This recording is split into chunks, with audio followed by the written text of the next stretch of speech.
Welcome back to the Words from the Nerds podcast, where we bring you all the lovely, nerdy news and our thoughts and opinions on all of it. Topics, news, movies, TV shows, whatever. We are your three lovely co-hosts, Benjamin, Aiden, and Charlie. Quick, just housekeeping while we're at it. If you're new here on the YouTube, make sure to subscribe. We're getting some new viewers because we're talking Stranger Things, which we're also going to be talking about today. So, give us a chance with our opinions. We're going to explain now that we've seen the whole show, and you can absolute cinema. Yeah, you can leave your comments on our opinions. We'll be getting to our comments on last week's episode here shortly. Make sure to leave a like while you're down there. If you're on a podcast listening platform, then give us a 5-star rating. And boys, before we jump into the comments, how are we doing tonight? I feel like there's good vibes in the air, even though we're starting late and tomorrow's Monday, which isn't fun. But other than that, I'm excited to be here. Yeah, I'm trying not to think about that a whole lot right now. I'm just like, let me be in the moment, soak in this conversation we're about to have. I'm very excited for this episode. I'm very excited to get into everything. So, yeah, man, the vibes are up, man. I'm feeling good. I'm feeling good tonight. Been going to the gym. I'm actually on out of the 4 weeks or the 2 weeks that I had off of work to just kind of like whatever. I mean, I worked, but whatever. In the past 2 weeks, I've been 10 days. So I've missed 4 days only. Your boy's consistent. I'm feeling good. But now that I'm going back to work tomorrow, first day back in 2 weeks, we'll see. We'll see. I'm hoping I can stay consistent. But, I feel it. It's made me feel great. So it's a new year. Is it like a New Year's resolution kind of thing? Or is it you just... No, my wife sent me a picture. I woke up. It was like the first Saturday. I was like, all right, start of my 2 week. No, it was Sunday. It's like, all right, start of the 2 week vacation. I get to just kind of relax. And she sent me like this throwback picture of us from 2 years ago. And I was like, I had woke up early because I was like, oh, I want to go to the gym. Like, I don't know. We've been talking about going to the gym. And I was like, no, I'm gonna go back to sleep. So I laid back down, getting ready to go to sleep. She sent me this picture and I was like, oh, damn, I need to get back in the gym. So I got up, I got dressed. And from that day till now, I've missed 4 days. So it was kind of just like all right, let me whip myself back in shape. In terms of resolutions though, I have 100 2025 movies or 2026 movies and 200 total movies, which I think is doable because I hit 86 at the peak of me doing that. And I feel like I can hit that again if I just throw something on. And that every year I've hit like double of what I've watched for the year. So 40 for 2025, 80 in total for the year. So I'm trying to, raise that a bit and start, consuming a lot more of that. So my goal is 100. We'll see what happens. 100 2026 movies. I feel like I can do it. So, I did 46 last year. It'd be good. But yeah, anyways, I feel great. It wasn't a part of a resolution, but we'll see. That just reminded me of how we used to like tell each other our content goals for every year at the beginning of every year. That reminded me of that. Dang. Speaking of flashbacks, but it's funny Aiden says that. I hit legs today. So, yeah. Have not hit legs a single time, by the way, since I've gone. Hey, bro, I don't blame you. I hate it. Doesn't everyone hate legs? There's some weird people that love that shit. I hear that. I love the feeling after you hit legs, like the day of or the day after. Like whenever you get home and shower. Okay, and the day after though. I'm not gonna lie, the day after. I love that feeling of being sore, I'm terrified of tomorrow right now. When you hit like the athlete walk where you're like, oh, you feel like you're doing something. You feel like you're putting in work. I agree with you when you're talking to upper body, bro, because I hit chest and triceps and biceps a couple days ago. That was great. That was a great feeling. But like legs, I am terrified of just the simple things, getting in and out of my car for work. Gonna suck. gonna suck. You know. I kind of love it though. Part of me is kind of like I don't know. You're kind of hyping me up just even talking about it. I'm like I kind of want to do legs now. Bro's hitting legs. Bro's hitting legs tomorrow. That's what you got to do. First day back I after work. know. You just got to right after. That's what I do. Right after work. That's what I did today. Just don't even think about it. Just go right after work. But you know, you're talking about New Year's resolutions. I don't have any. Truthfully, I don't have any. Well, you still got a little bit of time. I think after you get out of January, it's time to wrap it up. But yeah, I mean, I guess main one is like, I need to take this YouTube thing a lot more seriously, a lot harder. Need to go harder on it. Change up the idea of what I want to do. Try new things because so far it hasn't been working out too well. But yeah, I think that's probably like the main goal / resolution that I want to have.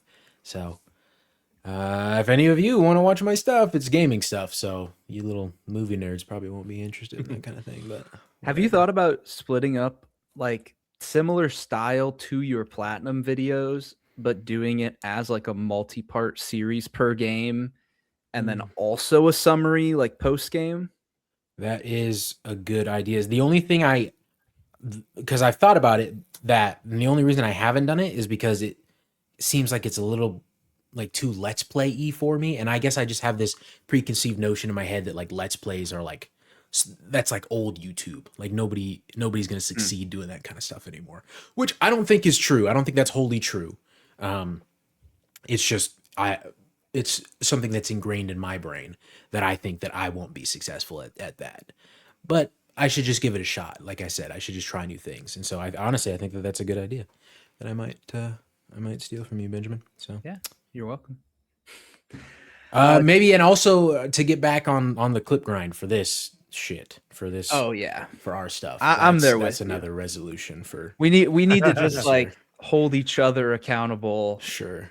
Yeah. Yeah, because like, I mean, I know we've been busy and there was the holidays, but now for me at least, there's really no excuse why there shouldn't be at least one post being made every single day. Sure. We've still been recording long episodes every week. Like it just should be happening. Yeah. I also want to say, well, we probably also want to make a new Instagram. And you know, I looked back recently. I think I know what happened. Maybe. I don't know if this is how it works, but I posted I was just like cramming them out. And you know, when you're typing in the schedule thing and like you're putting all the hashtags in, I'm like, bro, fuck this. I don't want to type in a hashtag for all three things. So then at a certain point, I just typed it out for one and just copy and pasted. And so one of the ones that I just copy and pasted was from TikTok to Instagram. And I used hashtags like MCU talk or Marvel TikTok kind of thing. So, and it seemed like that was when our views dropped off. So I think that might be why. Oh. That might have been why. You deserve to get kicked off the fucking podcast for that. Yeah, what do we do? Bro, that shit was like, I didn't think Instagram had that much of a hate boner for TikTok, bro. Crazy. We literally cannot bounce back after that. It's insane. I mean, we'll just make a new, it's fine. We'll just make it. Yeah. We just need to get on it. I'm similar to Charlie. I don't have like crazy New Year's resolutions, mainly because, and I was talking to Reagan about this, I feel like I just have continuous goals. And also when I'm like just planning on doing stuff, I don't consider it a goal. Like, yeah, I have plans coming up, like for building a house and whatnot. And I have plans for how many 2026 movies I want to watch and whatever. But I don't really consider those like, oh, this is a goal I need to check off. It's more like, yeah, I'm just going to do this thing. So I just view it a little differently. I don't really have anything crazy. I guess the biggest thing would just be, like, we know it's happening, but stuff with the house just, you know, going smoothly, because that is like 3 months away from when we would be moving at this point. So sheesh, it's coming up. Time to lock in. Yeah, time to lock in. So it's also, I mean, there's some stress in that because it's a lot of money and all that. So, you know, but it'll be good. You could just send that money my way. I'll watch it for you. I'll keep an eye on it. What? Yeah, I mean, it's about. I To wouldn't be spent trust elsewhere, anybody you know? less. I wouldn't trust Yeah. anybody less with my Yeah, money. yeah. I mean, do you know who you are? Like, have you looked in the mirror recently, done a Hey, quick bro. eval? I am clearly responsible as fuck with money, bro. Okay, Yeah, get off my case, dog. Come on, man. yeah. Holy cow. You finished that bugle yet? No, bro. Dude. You guys No, can't see the top. he stopped right there because it's like where we can't see it anymore. So he's like, I I know, get away yeah. with not It looking looks the like rest it's of it. done, but it's not done. Moving into our lovely comments from last week's episode, we have probably the most that we've ever had to recap. And for those who don't know, whenever you leave a comment on the YouTube video, we will read it aloud and it will add to our discussion. So feel free to leave a comment at any point during this video if you want to give your thoughts on any of our takes or anything else, or have a question for us, literally whatever. The first one comes from Corvo9406 saying, I disagree with the title. The title of last week's episode being Stranger Things has pulled a Game of Thrones. That, my good sir, is called clickbait. It's just a little, just like clickbait. Only because these two have not seen Game haven't of Thrones. seen it at They have all. not seen Yeah. a single episode of Game of Thrones. I've seen 5. I've seen the first 5 episodes. Okay, buddy. All right. I I haven't can't seen believe you've any seen of the it. first 5 and then you just didn't continue. Like, that's just crazy to me. One day I will. I haven't You seen do any of that's it, when you need to get to. but For sure. I also like hearing what I've heard about Game of Thrones. I'm not saying that quality-wise it's to the same level, but how we were feeling about Volume 2 and also how some of the Stranger Things actors were responding in interviews was very much giving Game of Thrones vibes. I don't think it's on the same level, but I'm getting those vibes.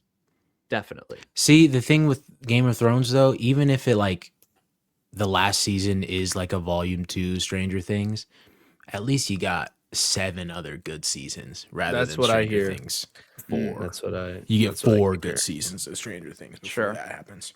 Yeah. Moving on to the next comment from our good friend B. Woody, saying his first one says, just to back up my box office stance, which we talked last week about which 2026 movies have a good chance of hitting $1 billion at the box office.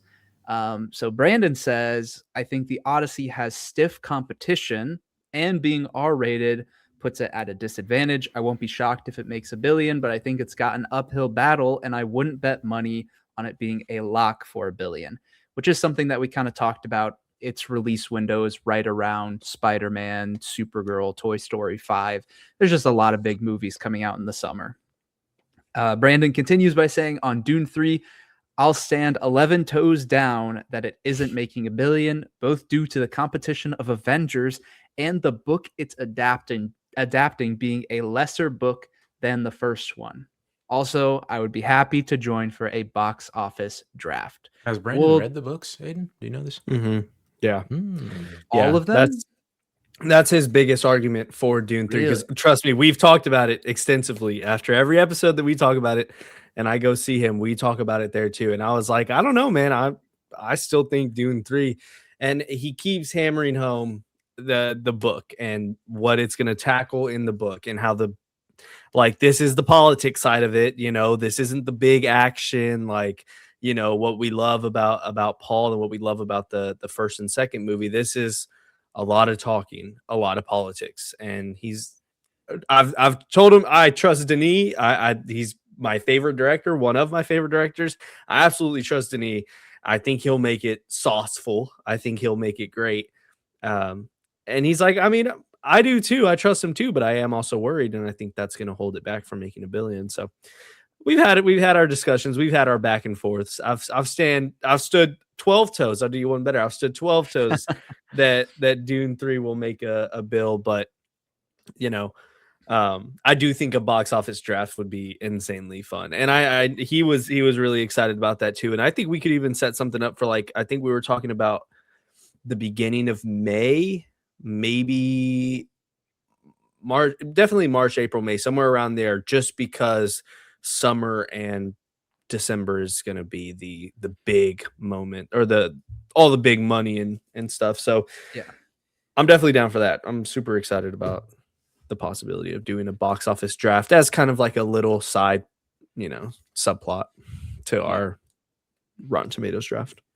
Yeah, and at least from memory, I don't think there's anything like really huge coming like February through April like there usually would be in the past couple years. So I think we're pretty safe to like, wait a few weeks and then feel it out. Unless Project Hail Mary somehow just like makes an insane amount of money. The Goss just has the pull like that. But I mean, that's maybe a 500 mil in my opinion. Yeah. But anyways, we have another separate comment from Brandon saying, also, before you guys get rid of Apple TV, please watch Ted Lasso and Shrinking. have you not seen it, Charlie? Why are you pointing at me? How'd you know I've seen Shrinking? Because I mean, all you watch is TV. You don't ever. Okay, that's good. That's fair. I'll take that. Wait, Ben, did you say you've seen it? I've seen most of Shrinking. I will catch up fully and watch nice. season 3 later this month. Is that recent? Or... maybe 4 or 5 months ago. Oh, maybe longer. Never brought it up on the pod. That's interesting. It might have been. Well, so what happened is we had Apple TV when. Oh, it was actually all the way back when Severance came out. So it's been like 10 or 11 months at this point. Damn. And we had Apple TV, so we were like, oh, let's just check out this show. So I started it with Reagan, and then she like got ahead of me. So she is like completely caught up and I am not. So I just we got rid of Apple TV and I never completely finished it. Yeah, I guess I never mentioned that.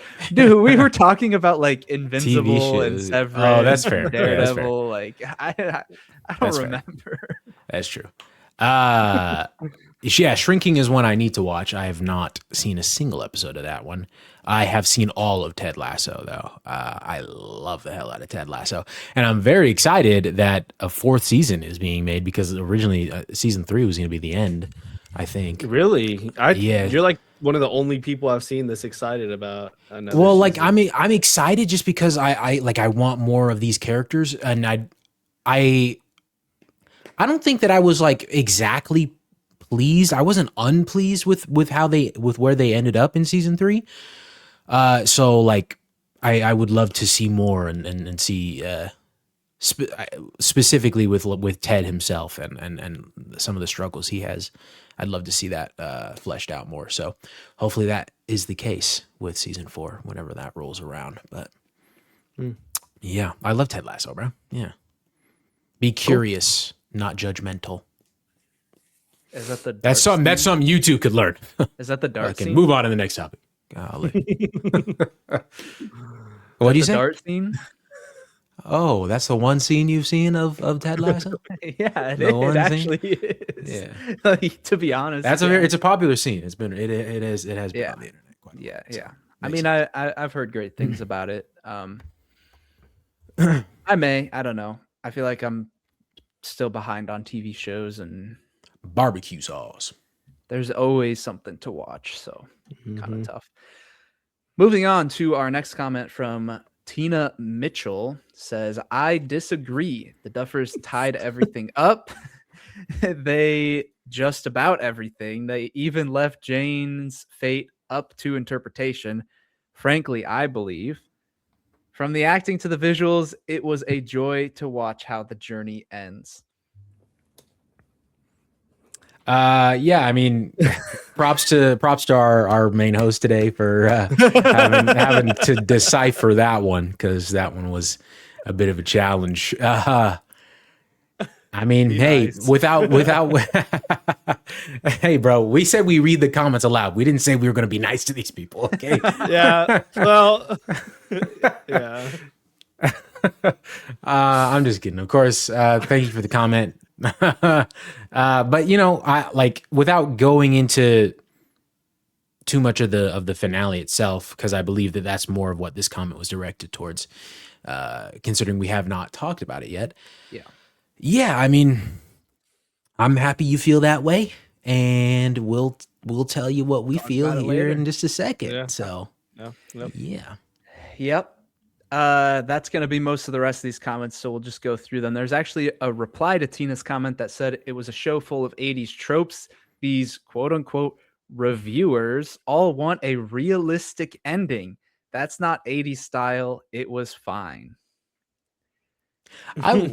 First of all, it's did we say review in that episode at all? Did we say we were reviewing that? It's just our thoughts, man. Just our thoughts. Yeah, we you know? are not reviewers. We're not reviewers. Well, we are We- yappers. Yeah, bro. yeah. We just say to be things. fair, I put all like the timestamps as Stranger Things Volume 2 review. Like here's us reviewing it.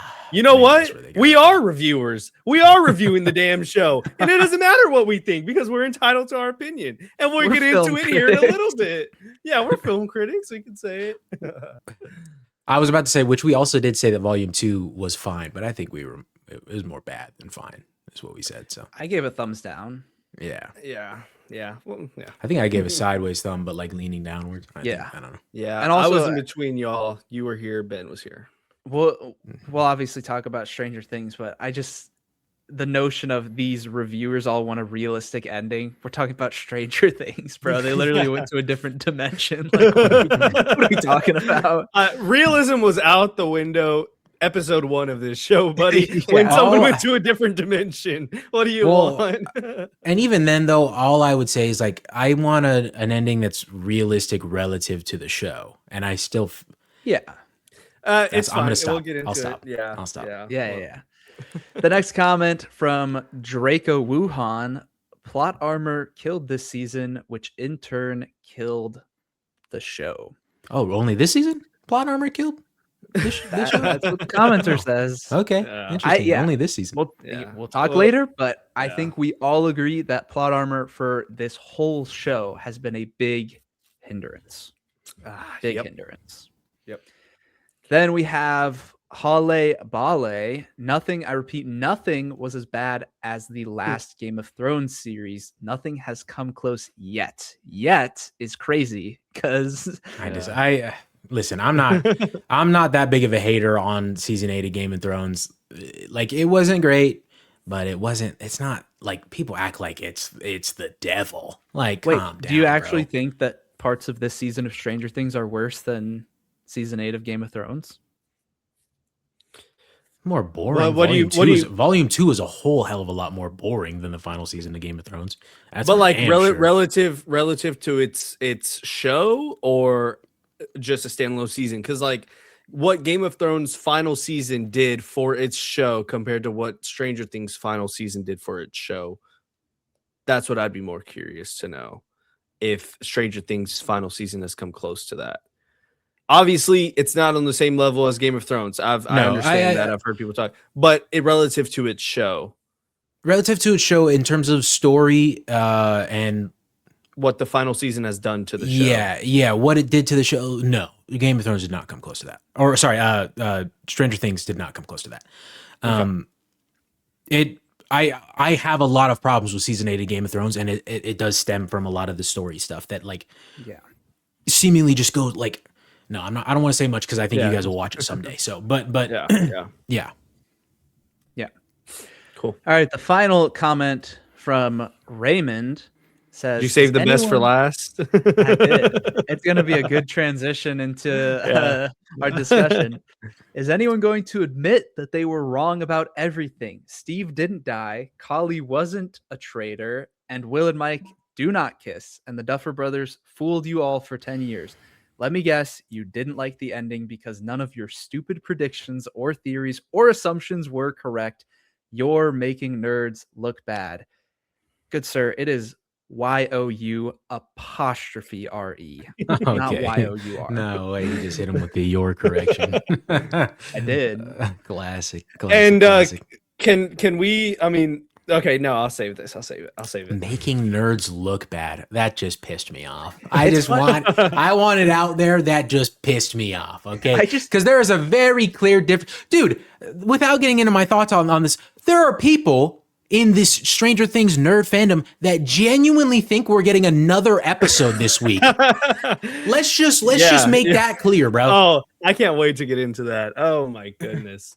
Yeah. Please take us away, Ben. I think this is funny because like we made a bunch of predictions and we gave a bunch of thoughts of what the finale could do or what it might not do. Aiden was correct about some of his predictions that he made for the finale. So our thoughts on the finale has nothing to do with if we're right or if our theories are true. Yeah. We gave a bunch of our thoughts. We watched what they did give us, and now we're about to give thoughts on that. And I think we can just hop straight into it. I don't think we need to do spoiler free. Yeah, no, we'll it's do fine. a reaction and then we'll just get into it. Anybody who's watching a review of Stranger Things at this point, you've seen the finale. You're not waiting this long to watch the finale. So, Yeah.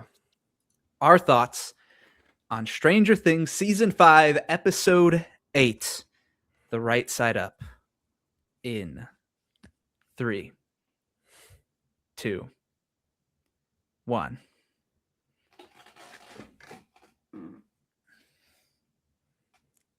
Oh, interesting. Okay. Interesting. Facepalm, huh?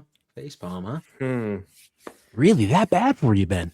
I want you to go first. Oh, it's bad. Oh, it's bad. Oh, wow. What? It's even the last 30 minutes? So here's I actually was just talking about this today with Reagan because we watched it on New Year's and then we talked for like literally 2 hours until midnight immediately after. And so That's a I've Stranger been, Things nerd, bro. it was a lot of ranting. It basically was an infinite circle. We had a group of maybe like 7 or 8 people there.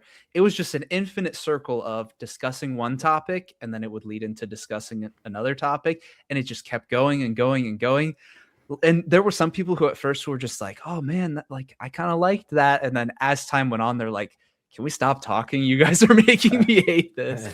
But I got asked that question like, "Oh, you say you didn't like the finale. Did you not like the last 30, 45 minutes?" And what I said is, I like it in a vacuum. And I think in another context that the last 45 minutes could be incredible, super emotional, and I would really love it. But when the last 45 minutes is paired along all of the questions that I still have and what we did get for a season, it just doesn't hit as hard. So you can't just take 45 minutes on its own. It's everything that led up to it as well that I find important. I think I would be sobbing and emotional at parts of the last 45 minutes of this episode if I cared more about this season as a whole. So it's good kind of in its own vacuum, but it's not as good as it should be based on everything else. You weren't feeling the emotions just because of the characters and like the attachment that you have to the characters in general throughout the last 4 seasons before this season? Yeah, but again, like it was belittled by the fact that I'm still sitting there feeling very dissatisfied, leaving this season with more questions than I did answers. I have more questions leaving this season than I did starting this season. I'd have to disagree big time. I put a thumbs up and a thumbs down because I agree. I do think the first hour 15 of this 2-hour finale, I think the past 3 episodes before that, volume 2, I think it's all bad. There are some cool moments, there are some good moments, as we've talked about with volume 2. Some peak writing and then just some other like where you're just shaking your head at what's being shown to you. And I think a lot of that's the same with volume 1 or with the volume 3 with the ending. A lot of that sentiment is there. We could talk about it all day. A lot of the stuff still stands that we've had problems with this whole season, and that's Holly being a lot of the main focus, and just not letting your characters be together like we've known and loved this entire show. And there's a lot more that we can get into that we'll probably get into later or not. Anyways, first hour and 15, wasn't the biggest fan of it. There were some good moments, but that was about it. However, seeing Hopper and 11 talk and doing those goddamn motherfucking flashbacks that know that it's cheap fucking emotion, but it's getting me right in the heartstrings. It had me tearing up, had me crying. Mike and 11 there at the end talking and fucking playing Purple Rain. Oh my God, man.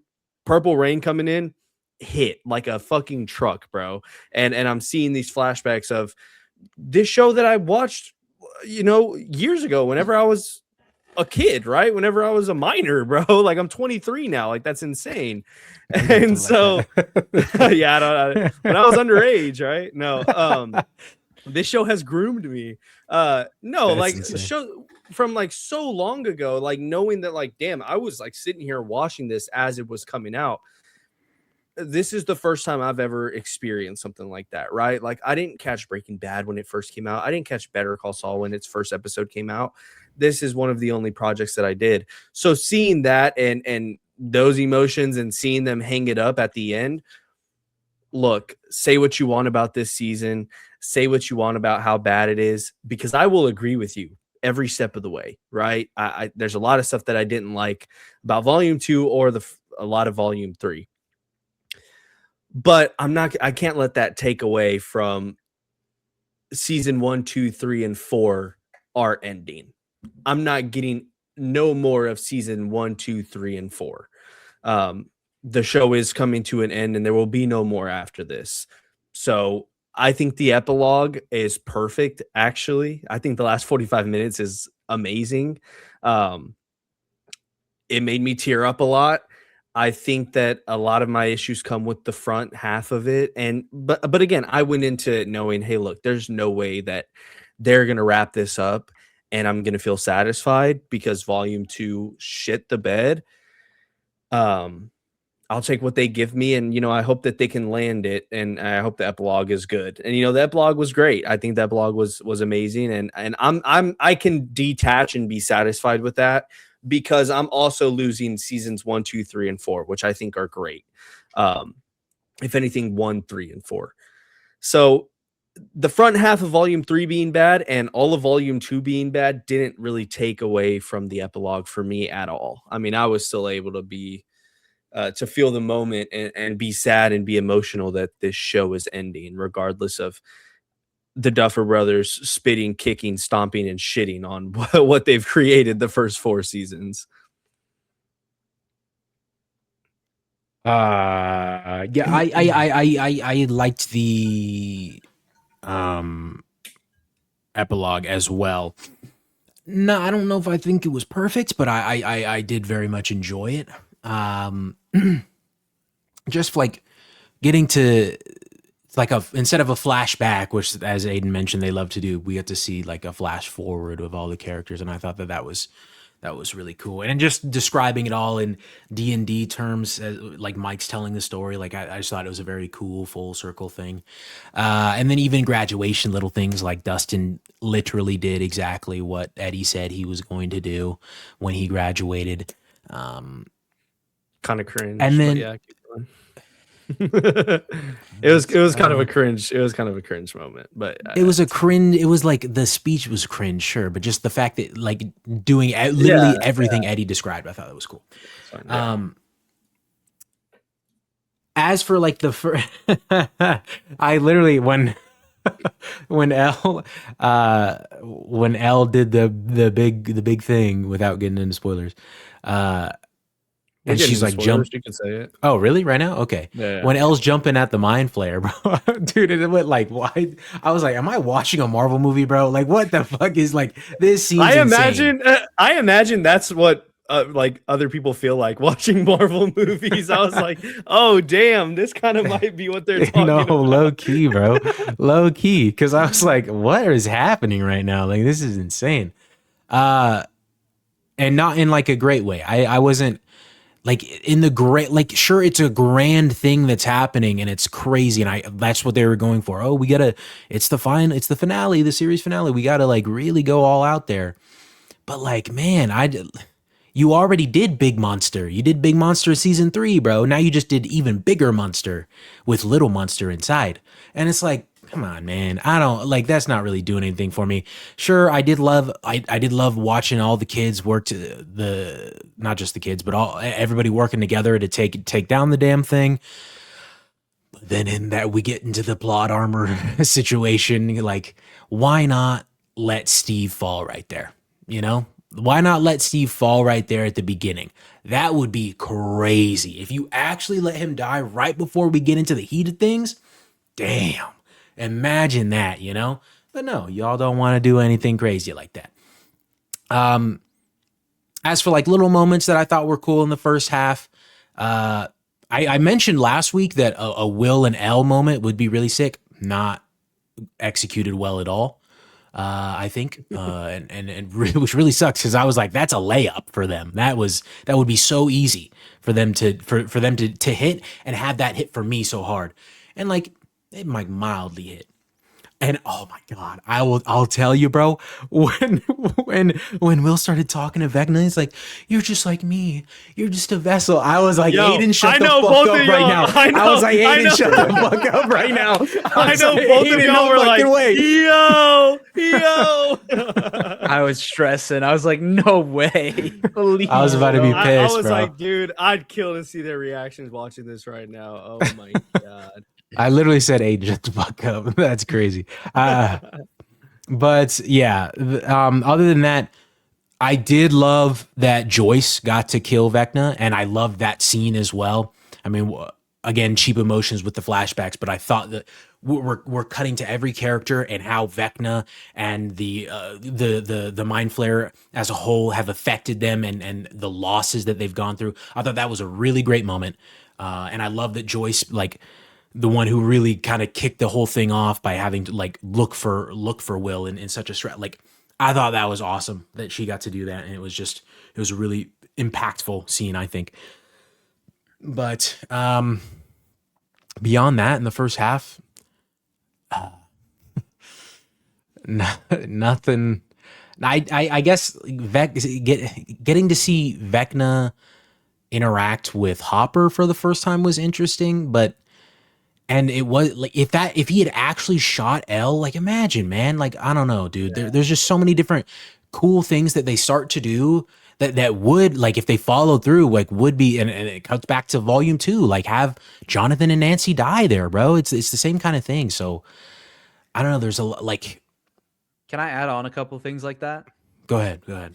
Yeah. One that I thought of is when they're starting to escape the Upside Down after they've killed the Mind Flayer. There's like the 2 vehicles that are driving back to the portal. But we had known that the military had caught on to them and had captured some of them. When they were driving and everything seemed happy, I turned to John and I was just like, the military closed the portal. And Yeah. I was thought, like, yeah. I was How do they reopen it? Yeah. No. I'm saying, like, I thought that that's what we were about to face. That the military would just did close the portal, locked in there, and that they were going to be stuck in there, and then it was going to start blowing up, and then only some of them were going to make it out by, some of the crevices that were open or whatever. Yeah. That not everybody was going to make it, but no, they just drive out. And another, this is not like a story beat as much as more of a character thing. There was this theme that has been brought up through Steve's character of like, oh, he wants 6 little nuggets. When we see that he is a baseball coach, how are they not calling their team the Hawken Nuggets? Like, how? Okay. Am I stupid for that? No. I mean, sure. Yeah, that'd be. That sounds like a Stranger Things. It's I know it's such a little thing, but it's like if you really want character payoff, he's single. Sure. Not everything's working out, but he's a coach, and his team is the Nuggets. That would just be. I don't Actually, know, he's not single. Thing. He says that he really thinks, I forget her name, but he said he really thinks that, yeah, it's gonna work out with this one girl. So actually, he's not single, Benjamin. If you understood Stranger Things like me, you would know that. Okay. Calm down. What about this? What about how amazing this looks? How's nobody talking about? How's nobody talking about this? Get this on my screen. Hey, bro, hold on. We didn't flame Pluribus for that horrible green screen when they were throwing the phone in the sewer. That was rough. But that 5 seconds compared to a whole final battle in this, like, come on, man. Valid. So we originally thought that we were going to have a guest on for this segment. And so in preparation for that, I didn't want to be so negative on it and then not come prepared with, like, reasons or questions that I Damn, still you hear have. that, Shout Mimish? out- He was gonna Shout out Mimish. Mimish. I- He no, was 'cause- gonna 'cause eviscerate you, bro. I Mimish was wasn't, but Mimish because was I gonna still be I high still on have this. this either way. I'm not trying to steer the discussion to here immediately. I literally wrote out like 15 to 20 like questions that I still have or complaints that I'm like, how does this thing work? I literally have a list. I actually really wish Mimish was here, just because like somebody who really did like the finale Yeah. a lot, like we Yeah. would get the difference in opinion. Yeah, this was not specifically to berate Mimish. This honestly was a lot of like the discussion that I had with my friends immediately after. Like we just kept adding things and I was like, yeah, when I go trash on that in a couple days, like I want to be ready. So, you guys get, if you have any more thoughts and then we can go through the list. I mean, I can already think of a couple of questions that you have for sure, but I mean, I don't know. For me, I'll point to like a couple of the things that the Duffer brothers have said in recent interviews. In regards to some of the questions that people have been asking. Why were there no Demogorgons, for example? And they literally said that Vecna just did not think for a second that the kids would push him on his home turf and challenge him or whatever. Brother, you just showed us that he looked into Eleven's fucking mind, right? He looked into Eleven's fucking mind and saw the conversation that she had with Collie about killing herself. So I don't know if I can say that on YouTube about ending her own life. And he just didn't see the whole plan laid out by the kids anywhere in there either, Okay, whatever, man. That's I guess if that's your And when prerogative. it's the day that he's wanting to merge the worlds, it's like, Mm-hmm. oh yeah, Like these that- kids that have been trying to stop me for a long time. Yeah. And even if all of that is the case, we were also just told that the abyss is where all of these creatures come from. It's like they just live there. There should be bats in the air. There should be demogorgons around. Why were there no bats? And like, dude, he had the bats guarding him in season 4 while he was strung up and like not passed out for lack of a better term, but he was like unconscious doing his power shit. Why would he not have anything guarding him now? Like, and the mind flare. Yeah. He was probably thinking, well, I'm gonna get the mind flare online, and then that's gonna be my protection. But like, come on, man. You should have protection before you get the mind flare back online too. So and like 10 demogorgons would just own the whole party. Like, I'm sorry, they'd all be gone. Yeah. But no, the demobats specifically, I think that frustrates me because they were specifically introduced only to be utilized for one specific thing, which was Eddie's death in season 4. And by extension, they were like, yeah, let's have them protect Vecna. Otherwise, like, that's when they were introduced, and then they're just gone because it's convenient to just bring something in and then forget about it. That was one of the things on my list. There was a couple on my list that they have since answered, and it makes things so much worse. Where the hell does the rock come from? The rock that Did you hear their answer on that? Is that from the play or something? No, they're saying that rock is very important to the spinoff. Oh, that's what I did see that actually. In the same breath, though, when they're giving that answer, they're saying like, yeah, like you're gonna feel resolved with these characters in this storyline, and then we're gonna have a separate thing. Basically saying like these characters are not showing up in that spinoff. And it's like, what do you mean? This rock is literally the reason why everything happened in the first place. It is the origin of your villain, and you're gonna say, oh no, but that's the spinoff. That's a separate thing. Yeah. Stupid. I will say before we get into your grand list of questions, Benjamin, how are we feeling on 11? Do you two believe? Do you believe? I believe that she's dead up until they make something that inevitably reverses that. But I think the show's a lot better if just go with she's dead. She sacrificed herself, and we got like something out of that. Plus, also, she was my first pick when we did our like who do we think's gonna die little draft thing a couple weeks ago. So you want to be right. I guess I chose 11, and technically I was right. But no, I think it's a lot better, especially the conversation that Hopper has with Mike, where he's like, you just have to accept it. You have to learn to accept it.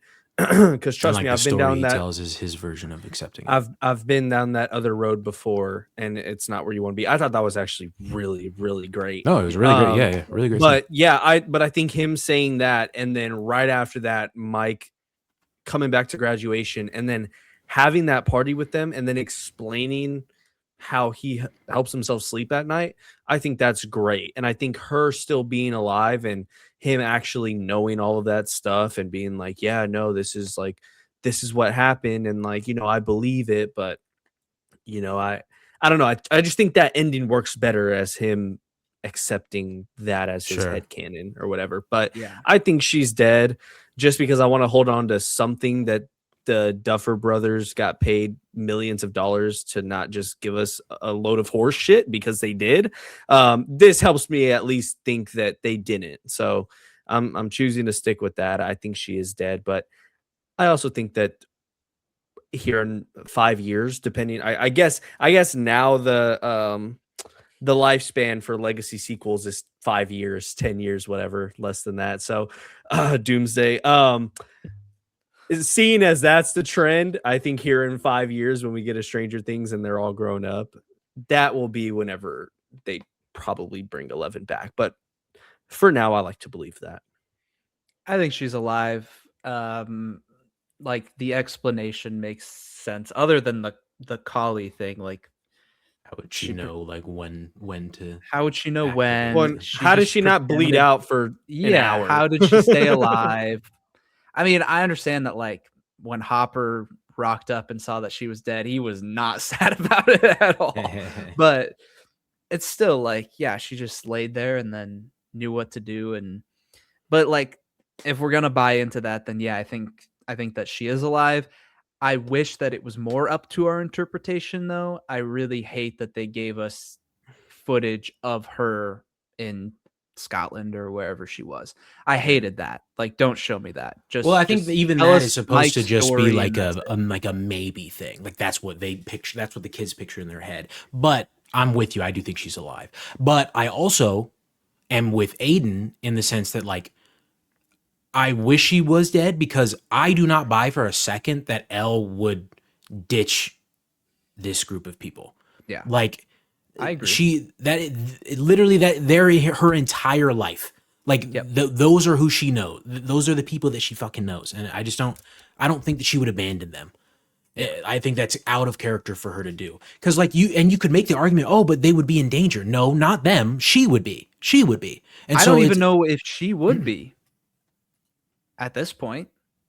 You think the military would just leave her alone? They left everybody else alone and they fricked off out of town. Well, because they were only there for her. I mean, if we're getting into realistic questions, yeah, the military should not have they murdered a whole lot of them. That should not have been a thing. That was one of my questions that I had.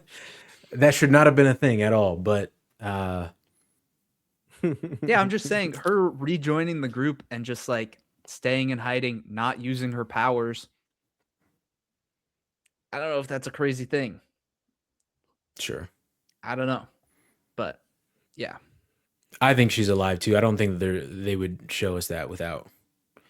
And which just circles back to, it annoys me. Like they didn't kill anybody. They didn't kill Ollie. Anybody in the damn. Well, okay. Anybody that we fucking care about, bro. I mean, they killed a lot of pregnant women in the Upside Down. Oh yeah, that's true. It's another question that I had. Left them for dead. Yeah. Did you say Holly? No, he said Kali. Kali. Oh, I was like, did Holly die? Did I miss something? No, yeah. Holly's And that's it. goat. That's the well, and that's the other thing. Oh, so our only death again is somebody that they just bring back this season like that.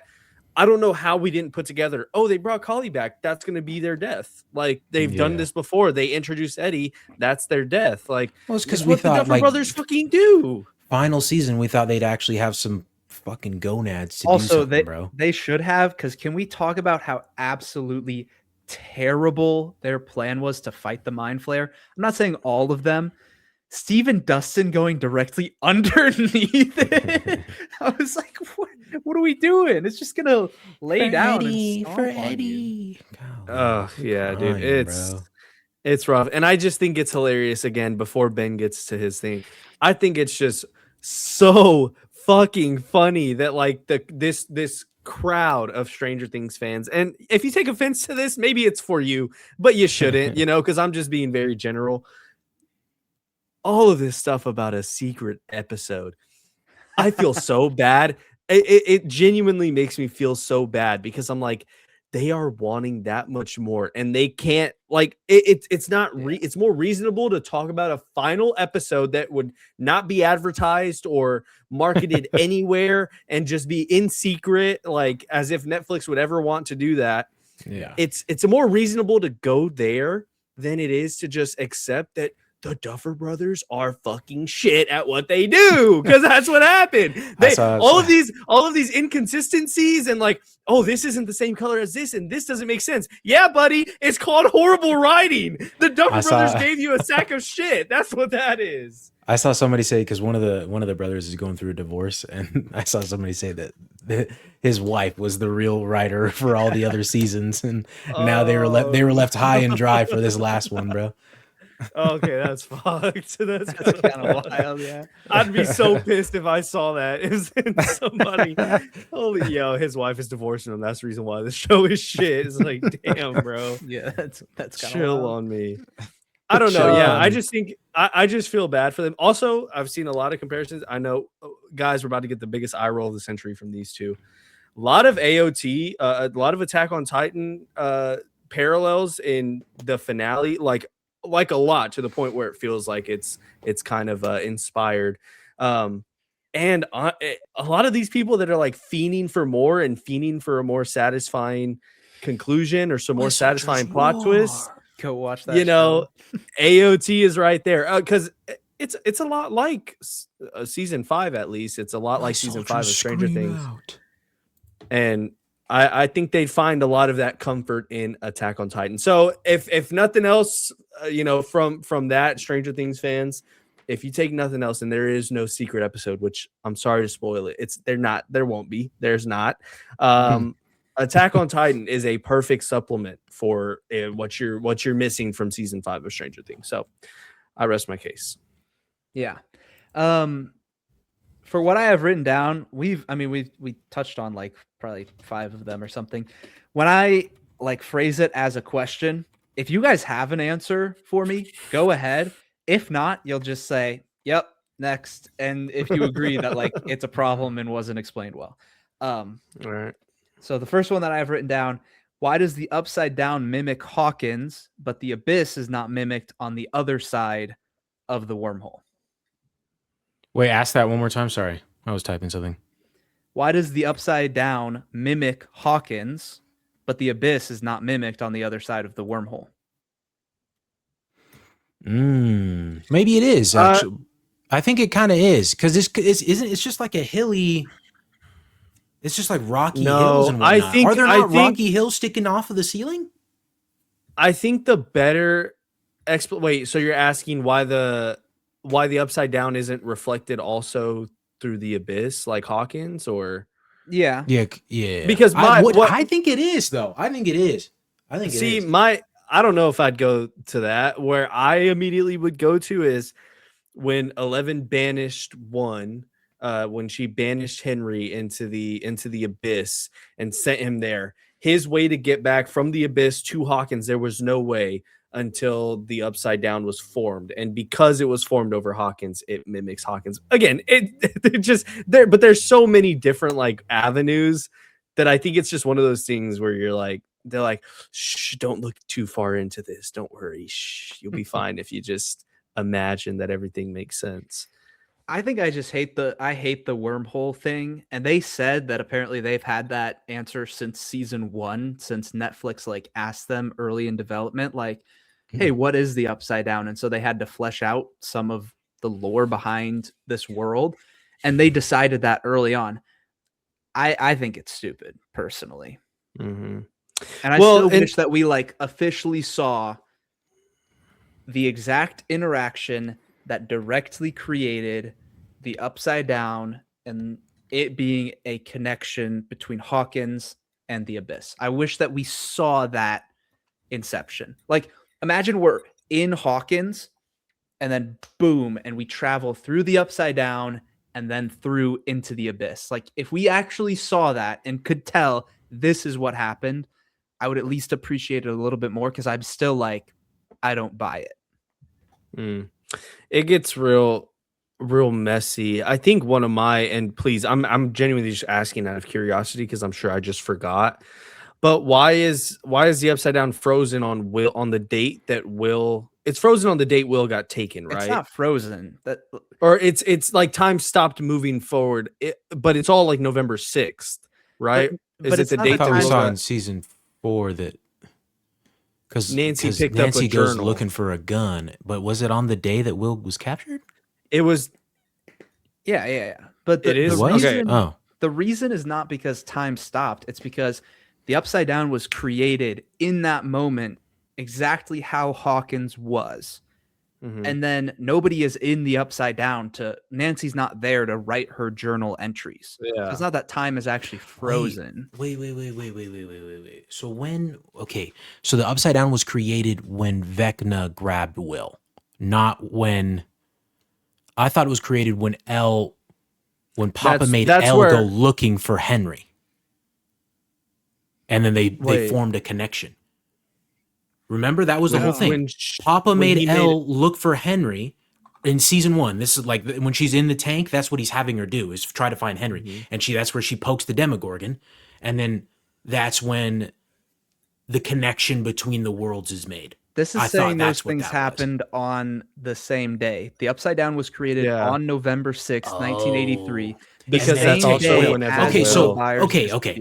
So that was the creation then. Okay. Yeah. So time is not frozen as much as in the instant it was created. It stopped moving. Yeah. Which I knew that make things happen and change anything. I knew that. I guess my question got answered by Charlie asking his questions, which were 11 looking for Henry and also Will getting abducted were on the same day, which is the day that the upside down was formed. Because I guess my thought was when Elle banished Henry to the Abyss, that also created the upside down. And I think that's why I was getting confused. I don't know how that doesn't create the upside down. How can she just, if you're transport him to a different dimension? Yeah. Like I'd have to go rewatch that scene from season 4 of her doing that to him to see. But yeah, because I was under the impression when she did that, whatever she ripped to send him through our world to the Abyss, he went through the upside down, which is why it's like a wormhole. Is like he went through there and that created the upside down.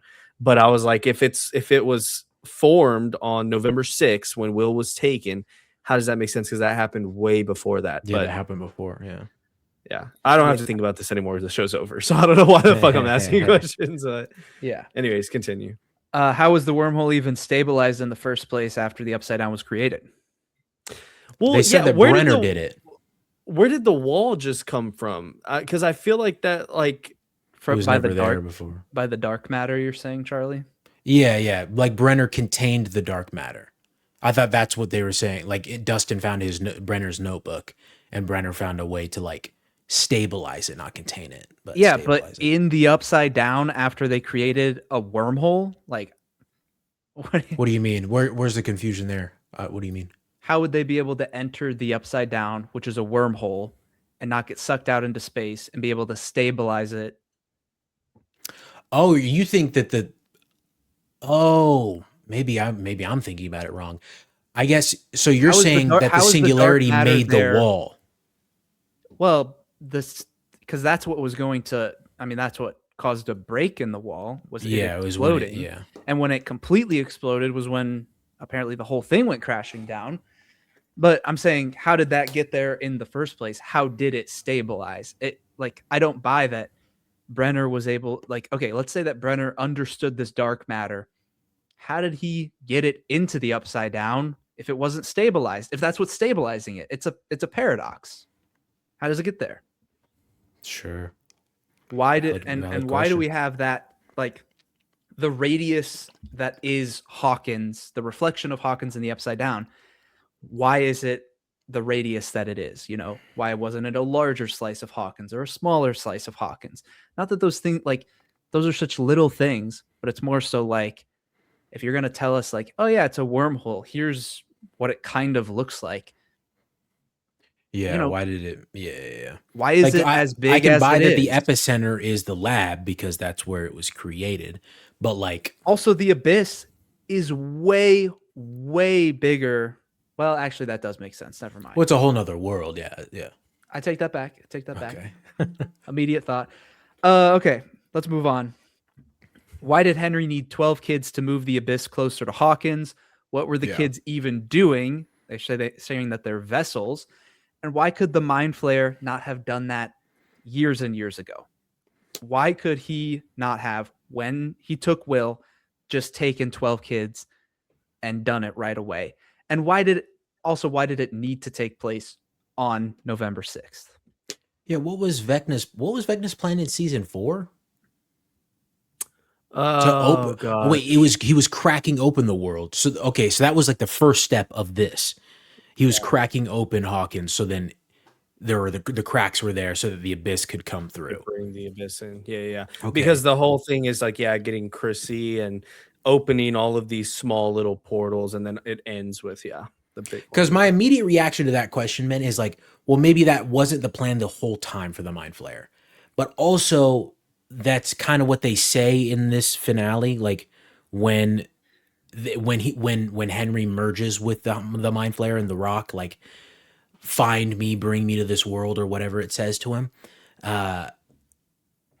Because like season 3 Mind Flayer, that doesn't really seem to be what it's trying to do. Maybe that, I guess, like, it made itself in the world, but it didn't bring its world there. And so maybe that's the thing. Well, and what would the Mind Flayer do if the worlds collided? Like, the military is killing that thing quickly. Sure, if a bunch of little kids are killing that thing, yeah. Well, I guess the idea is that Vecna would also be helping it, but because Vecna was tied up with 11, Vecna was not able to help the Mind Flayer and like help it survive the kids, is what I guess is what I would think. Yeah, or the Demogorgons, yeah. Yep, yeah. or the Demodogs, yeah. Yeah. Why was November 6th significant? It was the day Will was taken, the day of Henry's high school play, and the day that Vecna happened to have enough children to move the abyss. Why did it all happen on that specific day? Lucas said, I don't believe in coincidences, but we never got anything else for it not just being a coincidence. Also, real quick, back to the 12 kids thing, though. Like, yeah, why 12 kids? It's never explained why we need 12. I thought it was going to tie into his obsession with clocks from season 4. They were going to reach back to the lore of his childhood, his origin. There was going to be something there. No. Yeah. I mean, I was really expecting them to do a lot with Henry's backstory in volume 2 and 3, and especially diving deep. You can't just show us younger Joyce, younger Hopper, younger Steve Harrington's dad, young Ted and Karen Wheeler, and this whole play that's involving all of them, our main villain, and all of these main characters that we followed throughout this entire show. All of this stuff also happening on November 6th, the same day that Will is taken. You tease that, and then you do nothing with it. Bro, put me in the fucking ring with the Duffer Brothers. I'm not even kidding. I'm getting so mad talking about this. Seriously, they did nothing with it. All you'd need to do is show like Joyce did something to piss Henry off that day. And so Henry like, remembered that day, and then Henry snatches her fucking kid on that day. I don't think that has future. any story significance. Well, no, If that's it's how all that in the happened, play. or you're just It's saying- all in the play. Yeah, It's all in the 100% play. it is. That's the thing. Yeah. You want all that story significance, everything we're talking about right now, it's all in that play. Go watch that play. That's what pisses me off. They don't delve into it in the show at all. So now I'm just sitting here like, damn, all of this is important. Why is this not fleshed out? Yeah. Oh, I have to go watch this fucking play, or I have to watch the fucking new rock stars break it down. Like, give it to us in the season, dude. What are we doing? I gotta pay $25 a month for Netflix, and I don't even get the full story, bro. That's crazy. Yeah. I smacked the shit out of both the Duffer Brothers, bro. My God, it's pissing me off. They also said that Joyce and Hopper might have realized off screen that they went to high school with Henry. It's like, what, Yeah, they did what say are we that. talking? I saw They that. did that for a few things that I have questions about later on. Gosh, sorry, dropped my phone. But we'll keep going. If the finale plan included Max entering Vecna's mind with Kali and Elle, why was Max upstairs in the Radio Shack instead of hidden in the basement? And why was Vicky so surprised when Max all of a sudden went into a trance? If that was the plan and they were just hiding in the True. basement, the military would have never gotten to Well, Vicky's just a skittish. Oh my God, Vicky's so annoying. She was just a skittish. I can buy her being like, oh my God, like, shut up, Vicky. But it seemed like a shock to Max at first. oh, sure. And it was like, why are you just upstairs chilling? well, why would she be hidden though? Because like at that point, they don't think that they need to hide. I'm more like, why the hell are you bringing a branded fucking van to a stakeout thing? Like, why? Like, what the fuck? But because like if they hadn't found that van, they would have been fine in there. That's why I don't think she needed to go into the basement or anything. Because like at that, I just don't think there's a need to hide. They were just doing everything hidden. I don't know. Sure. It seemed like a weird play that she got pulled in and then Vicky has to like try and hide Max from the military and barely escapes. It's like, why were we not just in the basement? I don't know. Sure. I mean, better safe than sorry, which is why Yeah. Vecna, same thing was like Vecna should have had Demogorgons watching them or Demobats, whatever. How was there a tank of water and fully functioning equipment in the upside down lab for Elle to use? They just put her in the tank and assumed that everything was going to work properly. Yeah, I know. I They saw had somebody like say that there's no ton of water in the water. upside down either, and I did see that as well. which I Someone- don't remember if there is or isn't any water in the upside down. Yeah, it was kind of convenient that thing was just sitting there full of water, ready to be used. Sure. Yeah, and like oxygen mask and tank. Like she could Yeah. just hop in there. Yeah, good. Yeah. Well, I Uh, mean, if it's frozen from November 6th, if it's from November Yeah, but the 6th, water is what gets me. the Like, water, sure. Like if there's really? no other water, if it's true that there's no other water in the upside down, then yeah, that's stupid convenient. Yeah.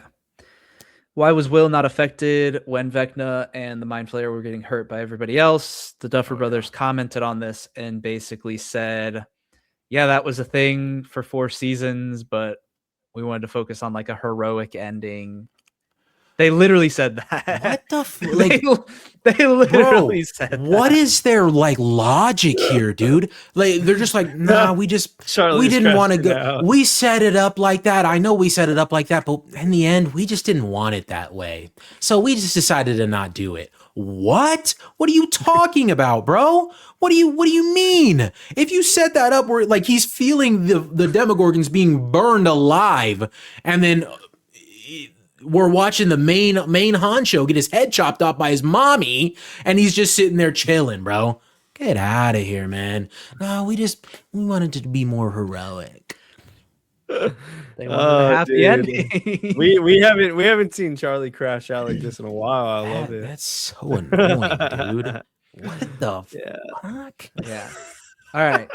There's a few more. I can't believe they said that. That's the worst one I've heard of one of their Yeah, interviews. it is. Like that's crazy. Oh, It literally is dude. like, yeah, we know that's been a Oh. thing for like all 4 seasons, but like we wanted a happier ending, so Just screw what we set up before. and Just now screw that. today they're saying like, man, we're like fried from all these Yeah, now they're posts." trying to. Yeah, no, they're trying to backtrack. We don't know why we said all this. Don't take anything we said too seriously, dude. Shut up, man. Shut it up. That's so funny. All right. This might sound controversial at first, so just hear me out on it. Okay. What did Will's coming out scene actually add to his powers? He mentions he had to tell everybody his secret to not be afraid and unlock his full potential, but we don't see any difference in the finale. Well, I Well, don't think I it was to think make the him more big, powerful, but Aiden, yeah, you did.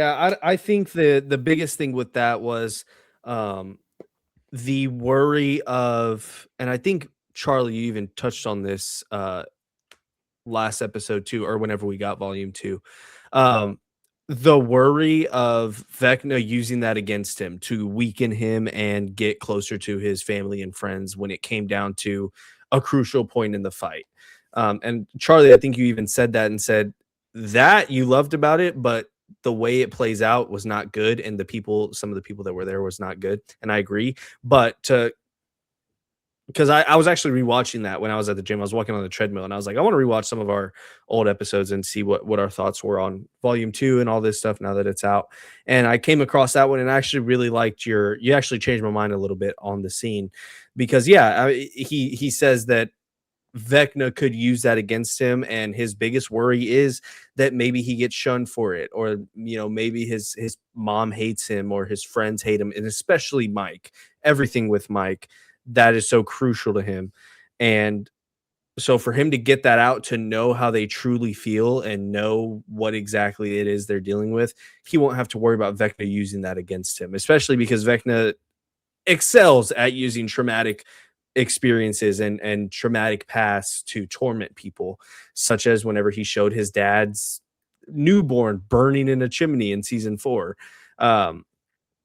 So in order to get that out of the way so that he can be at his full potential. Now, full potential, I don't think means powers, but like clear head, like locked in for the fourth quarter. Yeah. I think that's what that is meant to be. I will agree with you, Ben. On anything. That's the thing. I will agree with your line of questioning in the sense that like they didn't have a scene where Vecna even like tried to scare Will or tried to enter some crazy thing into his mind. Like it's odd to do a whole coming out scene and not even touch on that. Like not even you touch don't even on, have Vecna tries it and it doesn't get Will. Because like that would have been a moment too, bro. Because like, I mean, there is the moment where like Will's like, "We're not afraid of you anymore. We're not afraid anymore. We're not afraid of you anymore." Whatever he says, like have him say that in response to Vecna actively trying to instill, like fearmonger him into his secret, but like his secret is out there already. So it's just like you did that whole thing, and I understand why you did it, but you just didn't even do anything with why you actually said you were doing it. So yeah, I'll agree with you with that line of questioning for that. Yeah, it didn't have the impact that we were told it would have.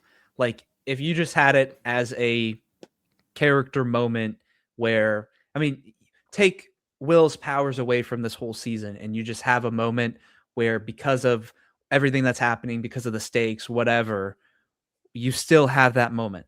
Whatever. That's fine. And we had our own critiques about how the moment played out, who was there, whatever else. But to act like it's a really significant thing to the story itself, and then you don't make it that. And it's like, it's what this whole season did, which was it tried to tell you what the stakes were or how intense situations were, but you never felt it. It was never actually there. It was never earned. It was just said. And so that to me is where I think that just like, I reflect back and just say, what was the point of making it that specific and significant? Like you can have it, make it its own thing. That's fine for Will's character. But why did we build it up like it was a much bigger thing than that? That's my main thing with it. What are we doing? I just like to. That looks great. Bro. I don't know. Every now and then flash back to what we got in our fucking finale. That looks fire, bro. That's a fire shot, bro. I don't know what you're talking about. All right. The last couple, because we've gone over some of these. Did Dustin and Susie randomly break up? There's no mention of her. Dustin, the actor, he sure. recently said that that might have happened off screen and we just don't know about it. I could see him Oh, doing it because he's God. depressed over Eddie. I could see him just like I'm not Well, doing this long distance shit. Like I'm just not in In that space. Just have a single line of it in the single beginning of line the would've been season. good, Like yeah. when he's talking to I when he's don't know. fighting with See, Steve, I just don't have care. Steve say something about you've been depressed, your girl left you. Like, I don't know. Okay. I mean, I guess sure. If that's what you're talking about, I thought you meant more like have him call Susie and have like that be no, the like just have them break. No, write have in it add there on to his somewhere character. to tell Yeah. us what happened. Instead, there's no mention, and then Dustin's getting excited over Stacy asking him to go to her party, and you're like, whoa, whoa, whoa! Last we knew, you were with Susie. You might still be. We don't know. Okay, Just tell the us. Stacy cameo was kind of sick though. I was like, oh damn, that's kind of cool. Yeah. Am I supposed to remember her? I don't know. I think at least I believe, and oh god, I hope I'm right about this now. In season 1, whenever he asks Stacy to dance at the dance, that's the girl that he asks to dance with at prom or homecoming, whatever it is, and she rejects him, and then Nancy dances with him because he's always awkward around Nancy. So it's a nice scene in season 1, and so they kind of wrapped it back up. I love that they went to graduation with all of the bullies and people that almost killed Dustin. It's really Yeah, really yeah, cool. It's what was I was gonna say something. Damn, I forgot. Oh, yeah. On the topic of just like off-screen things, it's also funny. I don't care about Vicky at all. I honestly don't care about her and Robin's relationship either. But Overbearing partners. but like the Duffer Brothers, people were like, yeah, Robin and Vicky are they still together? And the Duffer Brothers are like, we kind of just left that up to interpretation, like it's up to look at him, That is look at him. Oh my god, that is the laziest. Like, bro, I get it to a certain degree. There's some things, yeah, leave up to interpretation, and yeah, that does enhance things. But oh my god, brother, oh my god, that's such a cop out. Oh, I think it's up to interpretation. And I saw a longer interview too where they were talking about it, bro, where they were like, oh, I just don't think it does a service to anybody. Like if we talk about what we were thinking when we were writing it. What are you talking about, bro? I can feel the way I feel about a scene without you telling, I'm not, just because you tell me what you were thinking, I can still feel the way I fucking feel about a scene. I don't need it to be left up for interpretation every fucking moment. Oh my God. There you go. Holy shit, Had to give him the man. spotlight for And a little bit. I really don't understand. Have them in the background at Enzo's. Just have them in the background at Enzo's and then say, yeah, they're together. And Robin's just expressing that, there's a little bit of strife in the relationship. Like, have it be that. And that's literally it. I don't know. I shouldn't have crashed. Shut up. I shouldn't have crashed out like that because it's because I agree with Aiden. Like I don't care about Vicky. I don't care if they're together or not. No, still. I hate that still, they're leaving. Like they're so lazy, man. Yeah, like, dude. And that's just what's so funny about this whole conformity gate thing is that they're like, everybody's look at all the evidence. Look at this thread full of evidence I have of things that don't add up and things that don't make sense to the plot. And I'm like, this is not we're going where you want it to go. It's so bad. They like, love bro, the finale, no, but they're pointing all this shit out. Brothers, I'm like, bro, the Duffer Brothers are just ass, bro. Like it's so bad that people are pointing out a bunch of stuff. Dude, and the funniest thing is like, oh my god, like we're under Vecna's curse, bro. Vecna's curse is the Duffer Brothers writing, bro. That's what their fucking curse is. Holy shit, That's crazy. Fuck, man. All right, last couple. We're almost there. What happened to Will's connection to the Mind Flayer?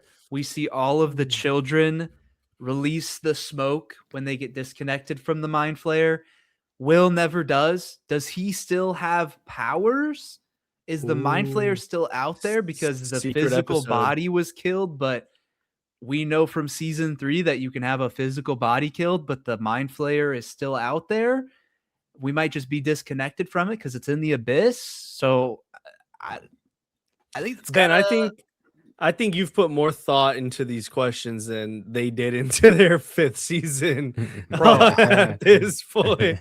I literally, Uh, when we were having the conversation immediately after, I just started jotting them down, and I'm like, this is insane to me that I still have all of these questions, and there's people sitting here saying that they're satisfied with this series finale. yeah. What are we talking Yeah. about? We have a whole another season's worth of questions to answer. Not that I want another, but this is what should have been answered this season. Anyways, Mhm. 2 more. This next one is about the rock in the cave. Where did the scientists get it? What is it? Why was the scientist in the cave? If they're tackling it in the Wait spinoff, for whatever. the spinoff. It's so stupid. It's about Vecna's origin. That's dumb. Let's move on.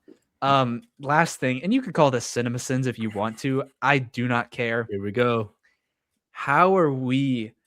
And listen, Derek is my goat, right? He is one of my favorite characters of the season. I know where you're going. Because genuinely, anytime that he's on screen, he is spitting bars. He's aura farming. He's like a peak character. There is literally nothing bad that Derek ever does in this entire show. And I will stand 10 toes. He's actually one of the best characters because he's always just like dope. He's always cool. But how are we going to show Derek beating Vecna in tug of war to get Holly? Yeah. Yeah.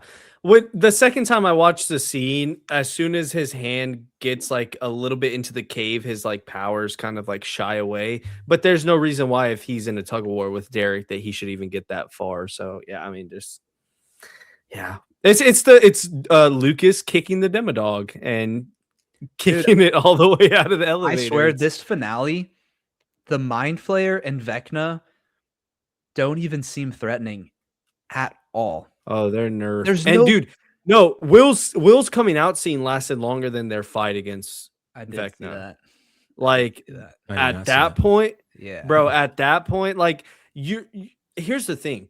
You're shelving, and I'd be in another universe. I'd be fine if you were nerfing Vecna and the Mind Flayer, or even just shelving them for a little bit, making the fight a little bit easier, whatever.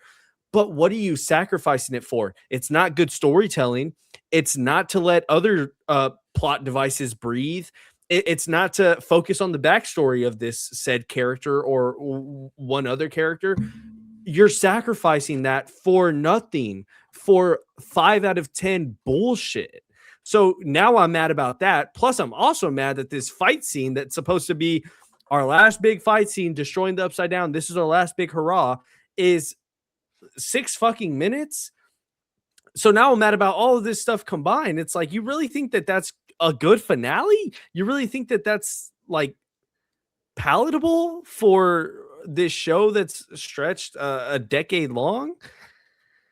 Oh my God. I shouldn't even, Duffer Brothers, listen to me right fucking now. I shouldn't even be giving you this fucking attention. I shouldn't even be giving you this energy. I shouldn't be wasting my fucking breath. I'm sweating. You see this fucking shit on my forehead. I'm sweating, and I'm giving this shit to you because of this fucking finale that you put out. Why am I giving you this much energy? Why should I be channeling this for you? Why do you deserve that? Why do you deserve that out of me? My God. Well said. Well said.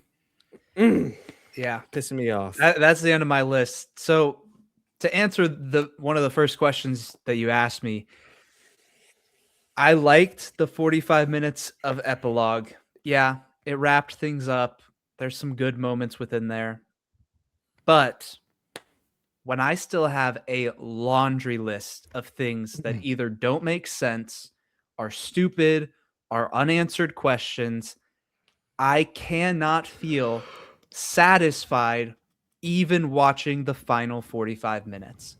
If you had given me actual answers, given me stakes, given me consequences, given me actual payoff, sacrifice, and then joy when we finish this journey, I would be tearing up. I would be emotional. I would be there for the final 45 minutes. But you taint that when you ruin it with the rest of the season. I'll still push back there. I do still think that That's the a last word. 40 Yeah, I know. that the last 45 minutes was great, and regardless of the slop that we got, it didn't really take away from my feeling. It didn't take away from my like sadness knowing that this show was going to be over. Again, I hung on very tightly to the whole event of it all and the event that this show is every season that comes out. So I was able to still latch on. I do think the epilogue is amazing. I actually really like it a lot. I think they landed the plane as well as they could, given everything that we got in the past couple volumes. But I think Hopper wasn't sad enough at dying. Just want to say. yeah, That boy but I didn't mean, cry. That boy didn't even cry. well, That's when do supposedly we his new really? daughter? When he's talking to Mike? Just right when it happens. Yeah, when she's Honestly, Well, nobody's crying. I mean, he right when was. it happens, No, other than nobody Mike. was. Mike drops a tear. Nobody's crying. They're all just screaming. They're getting a bunch of reaction shots. Well, even but, after it's yeah. done, though, even after it's still, everybody just sits in silence, like, what just happened? Like, yeah. bro, somebody should. Yeah, like I said, I feel like a lot of people, and I don't know if y'all picked up on this. I said this last time we covered Volume 2. I feel like a lot of people in the show are phoning in their performance big time this season. It really feels like I don't know what's happened behind the scenes. I don't know what if it's something on set. I know all the rumors with Eleven and Hopper, David Harbour and Millie Bobby Brown. I know a lot of rumors there, but I don't know what it is, if they've outgrown the show, if they're kind of at their wits' end with it and want to move on to something else. But it feels like a lot of now Caleb McLaughlin and Sadie Sink. Oh my God. They're always in their bag. Always in their bag. Just Mhm. phenomenal. And we didn't talk about that moment in volume 2, but when she comes back to him and they play the song that they played whenever he thought that he lost her, cinema, bro. And they carried those moments on their back. They are phenomenal. But And a lot of people ever feel give like Caleb McLaughlin enough to do ever in this, this show. I mean, what this Mike season was specifically. and it's a bummer that Mike was kind of like which I think Finn Wolfhard's a good actor, but man, could you imagine if well, I think I think he was He's a all lot right. better. No, he's not terrible. He's not terrible. It's just He was there's a better lot when he worse. was younger though. and I've seen actually. oh yeah, he was really good. In But Stranger that's what Things, in the first It movie, he yes. way better. yeah. But I think that Caleb McLaughlin should have gotten that spotlight when they originally started the show in seasons 1 and 2. I think it should have been Caleb McLaughlin and probably Gaten Matazzaro. I think he's really good. I think he's a really he was on good Broadway actor. as a kid, right? Yeah, I think he's really good. It's He was very unfortunate good that Will and Mike kind of got thrown to the front in the early seasons because as they got older, they got worse. Same with Millie Bobby Brown. I think Noah Schnapp is a fantastic body actor. Like all of his scenes where he's like possessing Vecna. Okay. Yeah, no, that's true. He's like, dude, he's in his bag. That's yeah. But like, could you imagine the show where Caleb McLaughlin and Gaten Matazzaro are kind of like the 1 and 2, or like maybe 1 and 2B, and like Sadie Sink is kind of in like Eleven's role, or like, I mean, think about it, bro. They're arguably best season 4, when Sadie Sink is in the forefront after Billy dies and like Lucas dude, gets to I still share love that with scene. her. I love that scene so much where she's like dying. Oh my god. Season 4 is fucking. Well, she's like, I can't see. I don't want to die. Oh my god, bro. And he starts screaming for his sister. Get out. Dude, so good. And guess what? They're sidelined like fucking crazy. Like we've reduced Sadie Sink to acting on a fucking green screen with kids, which like kid actors is fine, but like let her cook, man. Let her be with the cast that we've seen her with for 3 seasons, not Holly Wheeler and these kids that we have no attachment to for half the fucking season, half your final season, mind you. Ugh. I think they should have killed off Max only for the sake I would of just be mad. Continue. seeing what she wrote in the letters. Oh, okay. We'll never know. I agree with that part of it. If they had killed her, I'd just be like, well, what was the point of having like this whole? Well, I think they should have killed her at the end of season 4. Gotcha. Okay. I think they should have committed to it. If they killed her now, that's where I was gonna have a problem with. But okay. Yeah, I I'm agree with with that. you. I'm with that. They should have just done it before. Absolutely. But If they were gonna, there's no stakes. And I'm fine with her being in the show now. If they did more with her, I do agree with Aiden. They just shafted her. But if they had done more with her, I would have been fine with her still being in the show. But otherwise, with how it ended right now, I agree with you. Other than, I think it's the epilogue between them is really good. Like the way Mike describes it, like their love grows stronger each day. I thought like that got me. It's pretty good. Speaking of Caleb, though, why did they make Lucas get the only black kid down? Why did Lucas get the only black kid down from the fucking, like when they're getting all the kids down, bro? Lucas got to get the only black kid. Okay, all right. I see how it is. I see you, Dupper Brothers. I'm making a list, brother. I'm making a list right now, dog. Best believe that. Aiden, you're muted. Okay. He was abducted by a white man, so he has to see some familiarity whenever he gets saved. Come on, man! Like you can't have someone that looks like Mr. What's its cousin. Yeah. Also, when the military gets them all and Elle's about to die, Mr. What's its cousin? when the military has them all and Elle's about to sacrifice herself, and it's like a slow-mo close-up of all of them. I saw a post about this today. It said, bro knew to keep his hands up. When they cut to Lucas, he's like this with the military. Oh my God. Everybody else is trying to like push through, and Lucas is like, He's like, y'all got it. Y'all got it, bro.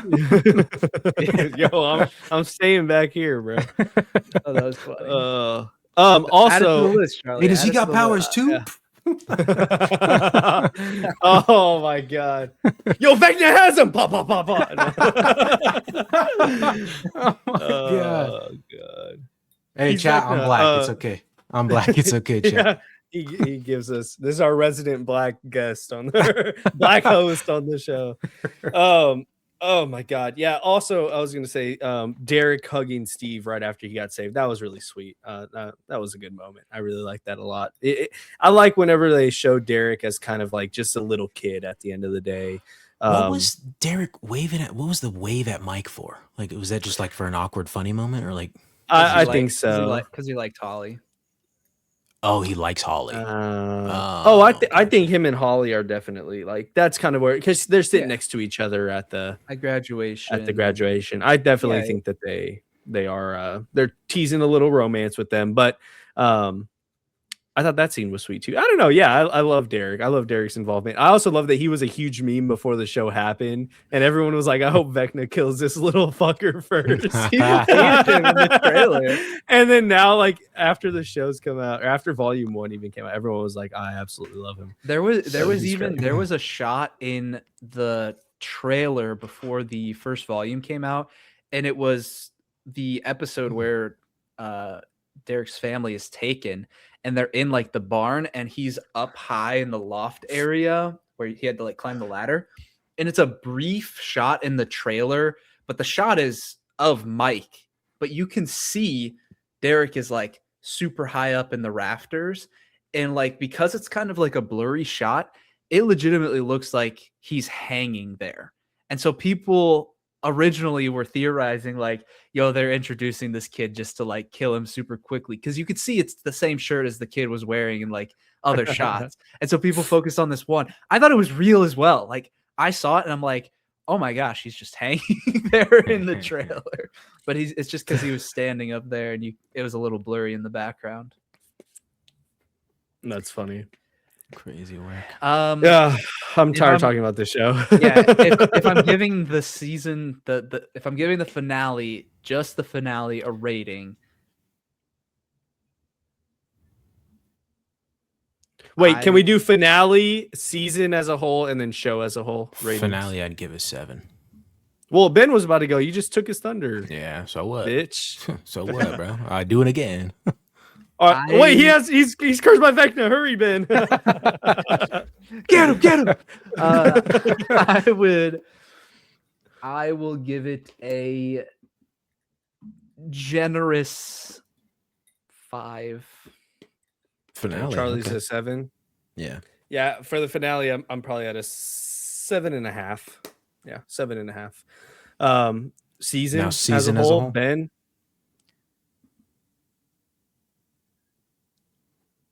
Uh,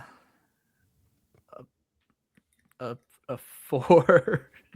Mm. 6. I'm probably at a 7. 6.5. I'm probably at a 7. Yeah. Show as a whole. Oh, frick.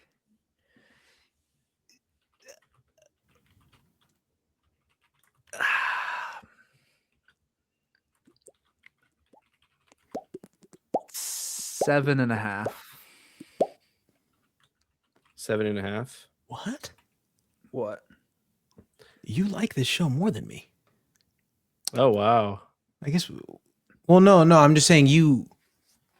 I definitely We've like. known that though. You. We've no, known that's what that. I'm saying. That's Like, what I'm I saying. I was love about to the give it an first- 8.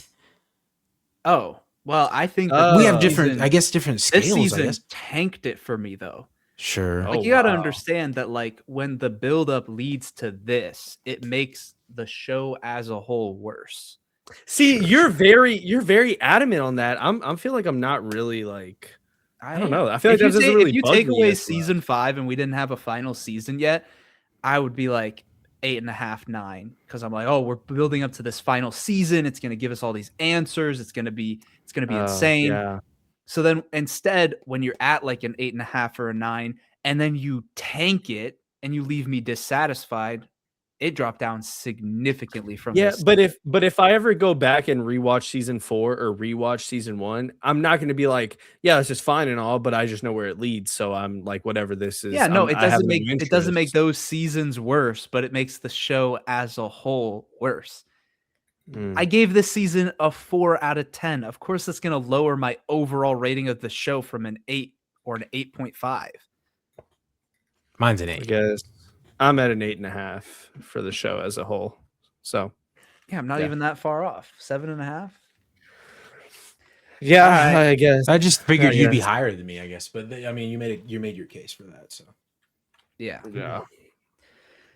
With that being said, we're going to stop talking about Stranger Things and move into a ranking of all of the 2025 shows that we all watched and talked about this last year.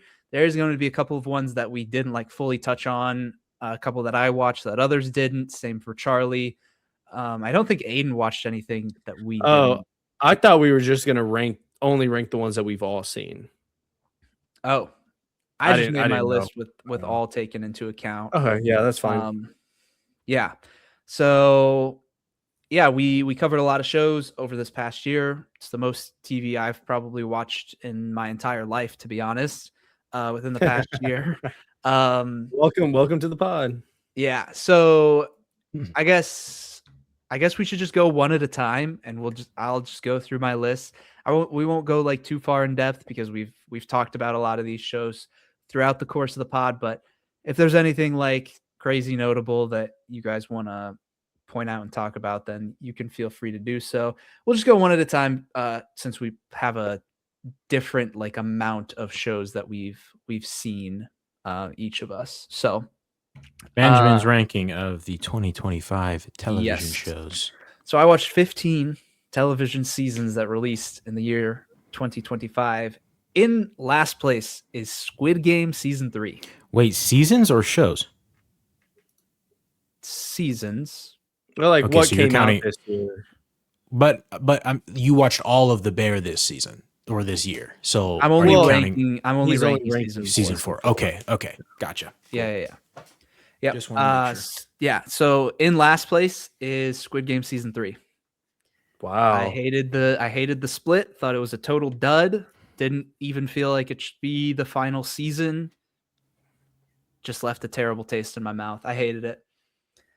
Next up in 14th, I have Ironheart, which I just Okay. was Yeah. pretty very forgettable. Very, very forgettable. Next up in 13th, Gen V season 2. Very disappointing for me. Felt. Number 12 goes to The Last of Us season 2. Felt. Yep. In 11th, Stranger Things season 5, which is crazy. Into the top 10, 10th place goes to Marvel Zombies, which I know I'm a little bit lower on than you guys. Interesting. Mhm. Over. Okay. Yeah. In 9th place, Peacemaker season 2. Whoa, that's insane. Peacemaker season 2 over Zombies is fucking crazy. I'm sorry. I didn't like Marvel Zombies like you guys did. Oh. Yeah, Oh, that's man. fair. And Peacemaker at least had like a good beginning and a good ending. Like I was in the first couple episodes. I guess and the you last can, couple you can call it episodes. that. Yeah, you can call it that. Other than okay. like, yeah, we didn't like the finale. But anyways, at number 8, I have Pluribus, Mm. which I was a little bit lower on than you guys. Number 7 goes to Your Friendly Neighborhood Spider-Man, which started lower, but I ended up really enjoying it by the end. I think Charlie's there as well. Number 6, a very Aiden's still bitter. yeah, I'm sure he whatever. is. Anyways, No, number it's 6. literally almost been a year. That's crazy. Yeah. At number 6, and this is a very big surprise to me, I have It Welcome to Derry. Oh, wow. I was a big fan of this show. You said number Very- 5? That's number 6. 6. My bad. Yeah. My bad. Into the top 5. Number 5 goes to Daredevil Born Daredevil Again. Born Again. Yeah, I think I can kind of get a Yeah. feel for your top 5 now. Oh, really? What's next? The Bear season 4. Yeah. That is correct. Yeah. In the fourth As soon as slot, Aiden said it, I was like, yeah, 100%. in the 4th slot, The Bear season 4. In the number 3, Invincible season 3. Yeah. And then the runner-up goes to Severance season 2. Very, very Yeah. good season. I loved it outside of one episode, which I think everybody kind of feels that. Would have And figured then- this boy's an and/or glazer. The clear, no competition best show and/or season 2. Yeah. Okay. Aiden, I'd like you to go go next. second. Okay. Yeah. Charlie, shut up. All right. Finally, it's one of us doing it to him. All right. I watched 12 shows or 12 seasons of a show. Some of these I watched all of it, as my Severance and Andors of it all. But watched 12 seasons of new TV this year. I didn't get to some of the ones that Ben talked about, but 12 is really good, especially for me if you've watched the pod and you've seen like the breaks that we went on, or like me coming back watching nothing but One Piece. So this was a really good year for me. I was happy to be able to catch up on everything. So starting us off at my number 12 spot, I have The Last of Us season 2. I think that's fair for all of us. If we all watched 12 shows and we all watched what I watched, I'm pretty sure The Last of Us season 2 would be at the bottom. Because it's just you take a show that's all the way up here in terms of expectations and you throw it on its face. What was in last place for you, Ben? Squid Game. Okay, that's why. Squid Game was worse than The Last of Us. Yeah. I agree with that. See, I can't. But I he can't hasn't. comment on Yeah, that. he hasn't seen. Yeah. Yeah, the only one that I have below it that Aiden has seen is Ironheart. Yeah, see, and I was higher on Ironheart, which we'll get to. At number 12, I have The Last of Us season 2. Not very good. At number 11, I have Peacemaker season 2. Second worst show of the year that I watched. I really feel like it fell flat on its face and never really picked itself back up from there. So very disappointing. Again, just very big expectations, and they were not capitalized. At number 10, I have Ironheart. So I'm higher on it, but I'm not the most high. I still think it's a fairly good show. I think the highlight of it is Riri Williams. She's fantastic. So Ironheart is good. It's serviceable. At number 9, this was placed there before the finale, and it unfortunately stayed there after the finale. It's season 5 of Stranger Things. Again, we just talked about it for an hour. Number 8, I have Daredevil Born Again. The more I thought about this, the more I was just kind of like, man, Ben, they I do think some you had it pretty high. So the more I think about Daredevil Born Again, the more I'm kind of sour on it, just because there's a lot of things I can't really excuse. Though the fact that they ripped it all the way down to just the studs and then put it all back together, I think they did a serviceable job. The fact that it's at 8 is an accomplishment in and of itself. I just did not think it was great for my standards. I think season 2 can be infinitely better though. Number 7, Marvel Zombies. I'm a lot higher on this one. I even thought about maybe switching it with my number 6, but Marvel Zombies I was a really big fan of. I loved a lot of the art and the creativity that was attached to it. Number 6 is Pluribus. Very good show. Just unfortunately could not stick the landing as much as I would have hoped, so it can't go above any of my 5 slots. And that being number 5, Friendly Neighborhood Spider-Man. Number 4, The Bear season 4. Invincible season 3, Severance season 2. Andor is the clear-cut winner. Oh, best show of the year. What? Absolutely phenomenal. I think we're all going to have the same top 4. Charlie might have Invincible season 3 as his 2 over Severance, but Probably. I don't know. But yes, so that's my take. Anything stick out? Anybody want to combat me on anything? Anything aside from Friendly Neighborhood Spider-Man or Stranger Things, because Stranger Things I don't want to fucking talk about anymore. Friendly Neighborhood Spider-Man, I'm tired of dealing with. Where did you even have that? Was that 5? 5 above Pluribus, Marvel Zombies, and Daredevil. The only thing I found interesting. Wait. Above Pluribus for you? Yeah. Yeah. Okay. Okay. Mm-hmm. Oh, good Yeah, for you. I mean, I watched Good for more you. TV than you guys. Like, I watched The For Pit, the studio, but I'm not gonna. I'm just for the sake of keeping us all, and you. I watched you as well. I'm just gonna keep You watched me when? The White Lotus. Yeah, I watched a lot more TV than you guys, so I'm not gonna. I'm for the sake of just keeping time and making it clear and concise. I'm just gonna stick to the same ones that you both talked about, and plus what Benjamin talked about, because Aiden has not seen. But I agree with Benjamin. Number 15 for me, Squid Game, season 3.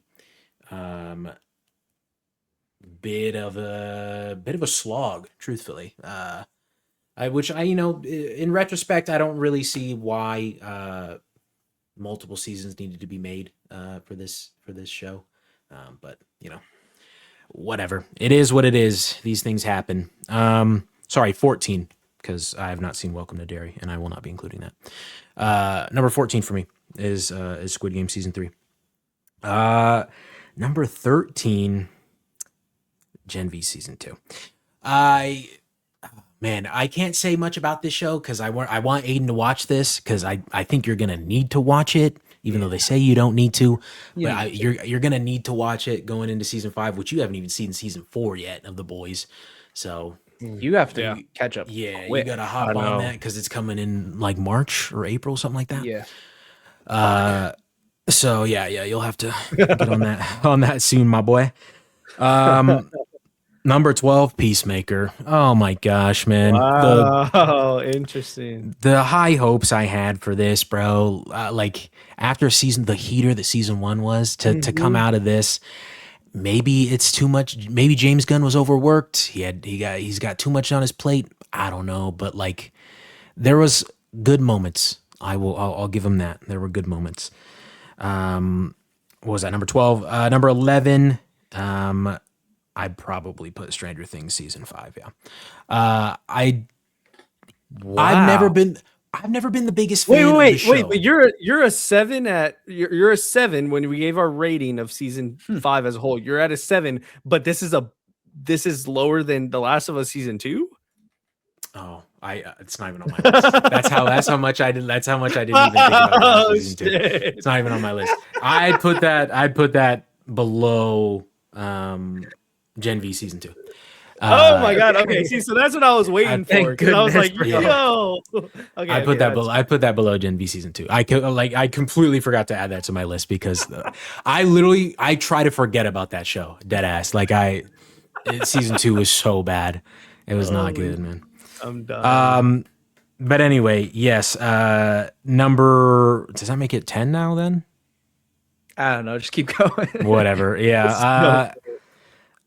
Stranger Things season 5. I've never been the biggest fan of the show. I'm not a fan, but I've always thought it was massively overhyped. So going into season 5 and what we got with volume 2 and whatnot wasn't like, it was bad, but it wasn't like anything that I didn't think season 2 didn't already give us. So, I don't know.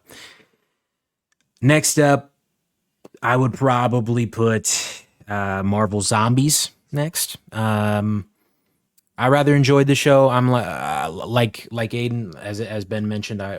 We both liked it more than Ben. There's just a lot of heart in that one, and I enjoy a lot of what they did with it. And I don't know, they really went out there with it, and I think that's what I appreciate with it. Like Cosmic Hulk is crazy to me. So Yeah. But after Marvel Zombies, I think I'm gonna have to put. I might want to flip these two. I think you have 8 left, by the way. Like this is Yeah. your number 8. Okay. I might want to flip these two. No, I'm not gonna do it. Daredevil Born Again. I listen, man. Listen, bro. Below Ironheart? Dude. Ironheart was Whoa. low. Hold on. Ironheart was low key, a pretty nice time. I'm not gonna lie. It really got me intrigued. It got me intrigued with Riri's character, and I'm invested in wherever she goes next. And like I said, maybe this is also residual of Marvel Zombies. I really enjoyed her and that little dynamic that they had. Kamala and Kate Bishop.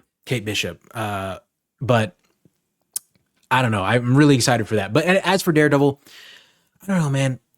Really great, really strong start. I did even like. I really liked also the side episode with the bank heist and everything.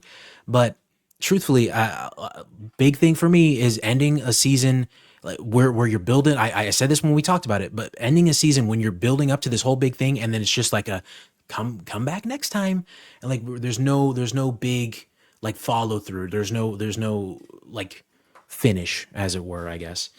But yeah, next would be Ironheart. Right after that, I did enjoy it. I think I even enjoyed. I forget the act. Anthony Ramos. I enjoyed him in it. I think a little bit more than you guys did. So, yeah, I won't say more about Ironheart.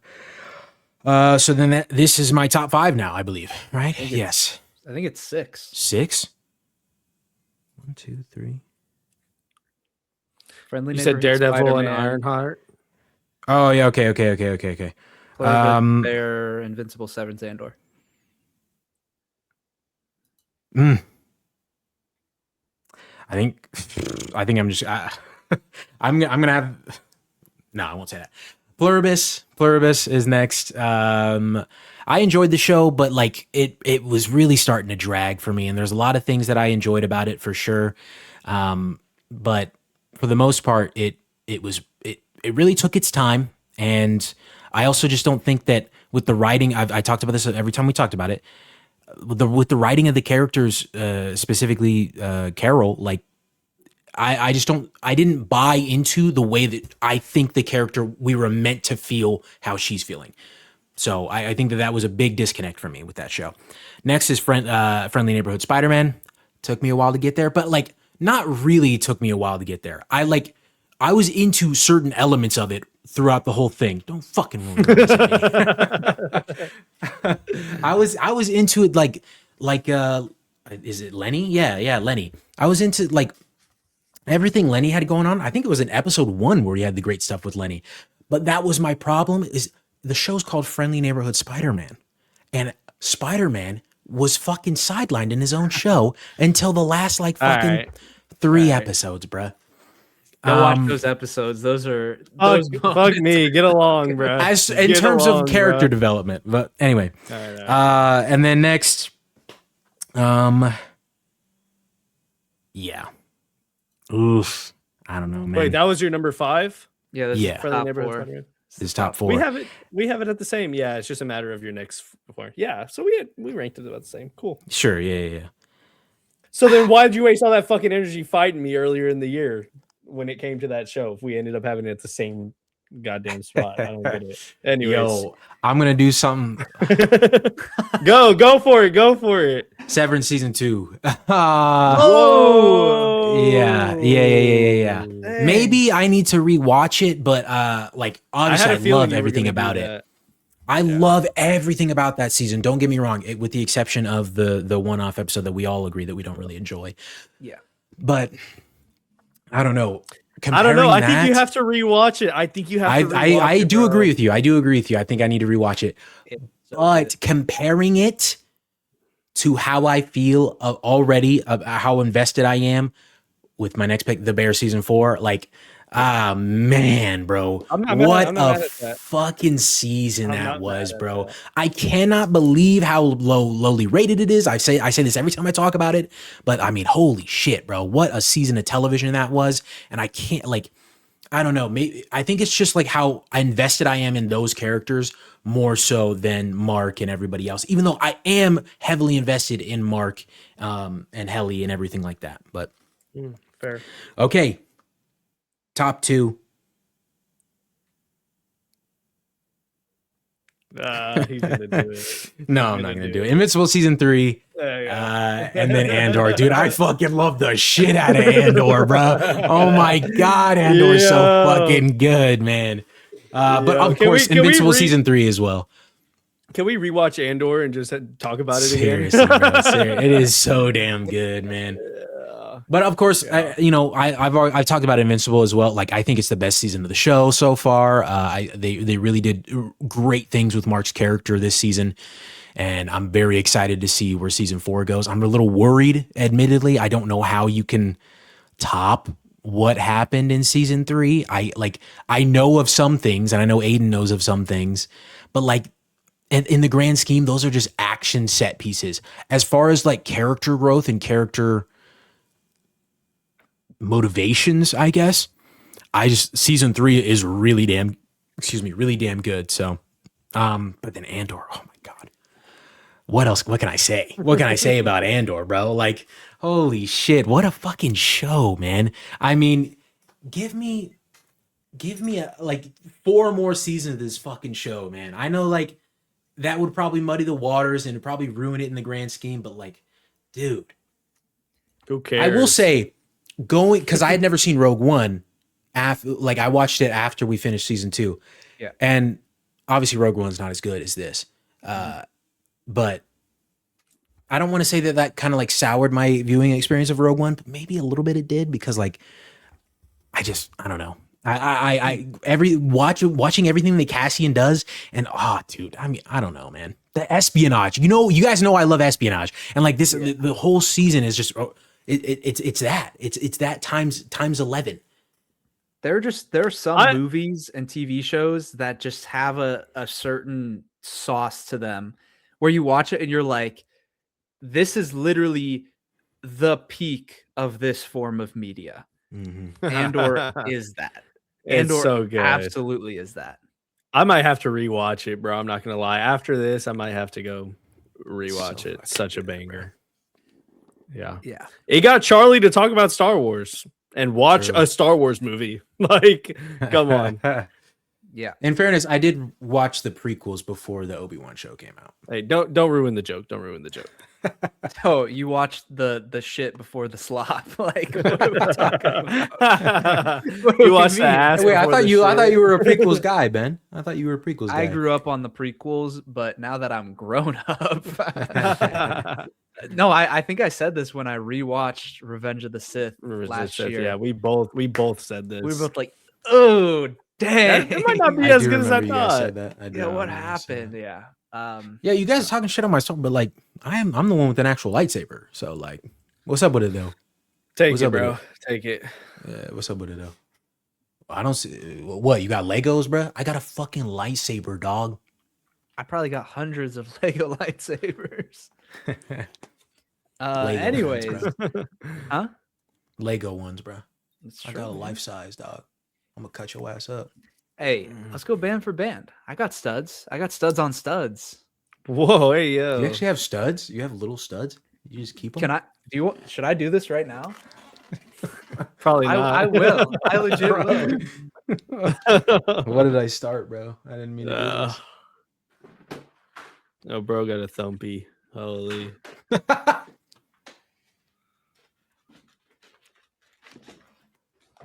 Why do you have studs just packed away in a box?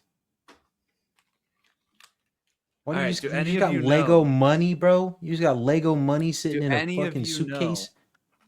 the value of the different stud colors? A silver stud. How much is a silver stud? It's been a long time since I've played a Lego game. 1,000. Okay, it's 10. What? Yeah, silver. Which is one's 10. 1,000? Blue. Ah, fuck. All right, this isn't all of them. I'm just skimming off the top. I got silver. I got silver studs. Huh? You got them in stacks too. He's organized. Gold. He doesn't gold even just let them hundreds? sit in there, bro. And then blue thousands, purple 10,000s. What you know about money? Huh? 10,000s. What you know about money? Huh? Well, you're dropping them, bro. That's like half of what I have sitting right here. You're making nerds look bad. Just remember you said that, guy in the comments. Just remember you said that. Bro, I'm just saying, those who know ball know that it's ore if you have a wallet full of studs like this. I don't think I know a single person that would say that other than you. You must not know ball. Sorry, brother. Anyways, how did we get on this topic? Why did I say let's go band for band? I started bragging about my lightsaber. But anyway. Oh, right. Yeah, with that being said, we're going to move into the final segment where we go over the things that we watched. And I feel like going first, so I'm going to go first. Real quick, Ben, did you get spoiled by anything I reviewed on Letterboxd this past week? Okay, I did one thing. Okay, I'm pretty sure I know what it is. It's a movie you watched yesterday. Or within the last couple days. Okay. We'll see. Anyways, go ahead. Yeah. So I'll start. I watched, outside of the Stranger Things finale, I saw 3 movies, which is crazy just with all the time off and whatnot. Started the year off with a bang and watched Dune with Reagan, who had never seen it. But we've been on a Timothy Chalamet high ever since Marty Supreme and all of the videos on social media. I was like, I've wanted you to watch Dune for such a long time. Let's just watch Dune. So we watched Dune. And tomorrow night, we're watching Dune Part 2. Oh, you lucky bastard. I just talked about how you can watch something and you're like, this is the pinnacle of this media form. That's Dune Part 2 for me. It genuinely, I watch it and I'm genuinely like, movies do not get better than this. They don't. So I am so excited to watch it tomorrow night. Dune is incredible. I gave it a 4.5 out of 5 stars. I think it's better once you know that it's a setup for part 2 and once you've seen it and accept it for what it is. So I think I'm higher on it now than I was on my first watch through. And then I also rewatched the 2020 movie Greenland because there's a new one that's sequels coming out this next this week. Friday. Yeah. I gave it a 2.5 out of 5. So it's fine as a disaster thriller.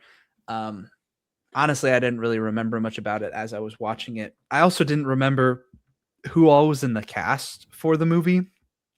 Obviously, I remembered Gerard Butler, but I forgot that David Denman was in the movie. And also King Bach is in the movie for a little bit. Not for too long. What a throwback. Holy. Yeah, really. I was just like, whoa. Is that King Bach in the 2020 movie? That's kind of funny. But shut up, Aiden. Shut up. You looked at me. I hate that you looked at me. No, I looked at both of y'all. No, shut up, bro. Shut up. Bro. I actually looked at Ben, if you want me to be honest, because I didn't know if he had picked up on it or not. What did you say? No, run it back. But I said, but that backflip though. The backflip? He doesn't even get it. He doesn't even get it, bro. Oh my gosh, he doesn't even get it, bro. Bach, bro. Is that like a reference to a video or something? Yes, One of it's his most his vines. like yeah. his famous bit. Yeah. I always be like, never "Put that had backflip Vine. down." I don't. Yeah, well, I never had Vine either, but you just saw Vines on like YouTube. Oh compilations yeah, and yeah. whatnot. I mean, I saw plenty of them, but I don't remember that one specifically. That I was mean, his big it's claim not to it's not fame. like it's Hurricane Tortilla or something like that. It kind of was. It was pretty. It was That up there. It backflip, was though. up there. Really? Like In yeah, terms he of would, longevity, yeah. like he would come into the video and like the skit would be like he'd come into the video with a backflip, but the skit would be something totally different, and then like he would just end it and be like, but that backflip though, and I don't know. I gotta see. I'm literally looking it up right now to see if this jogs my memory.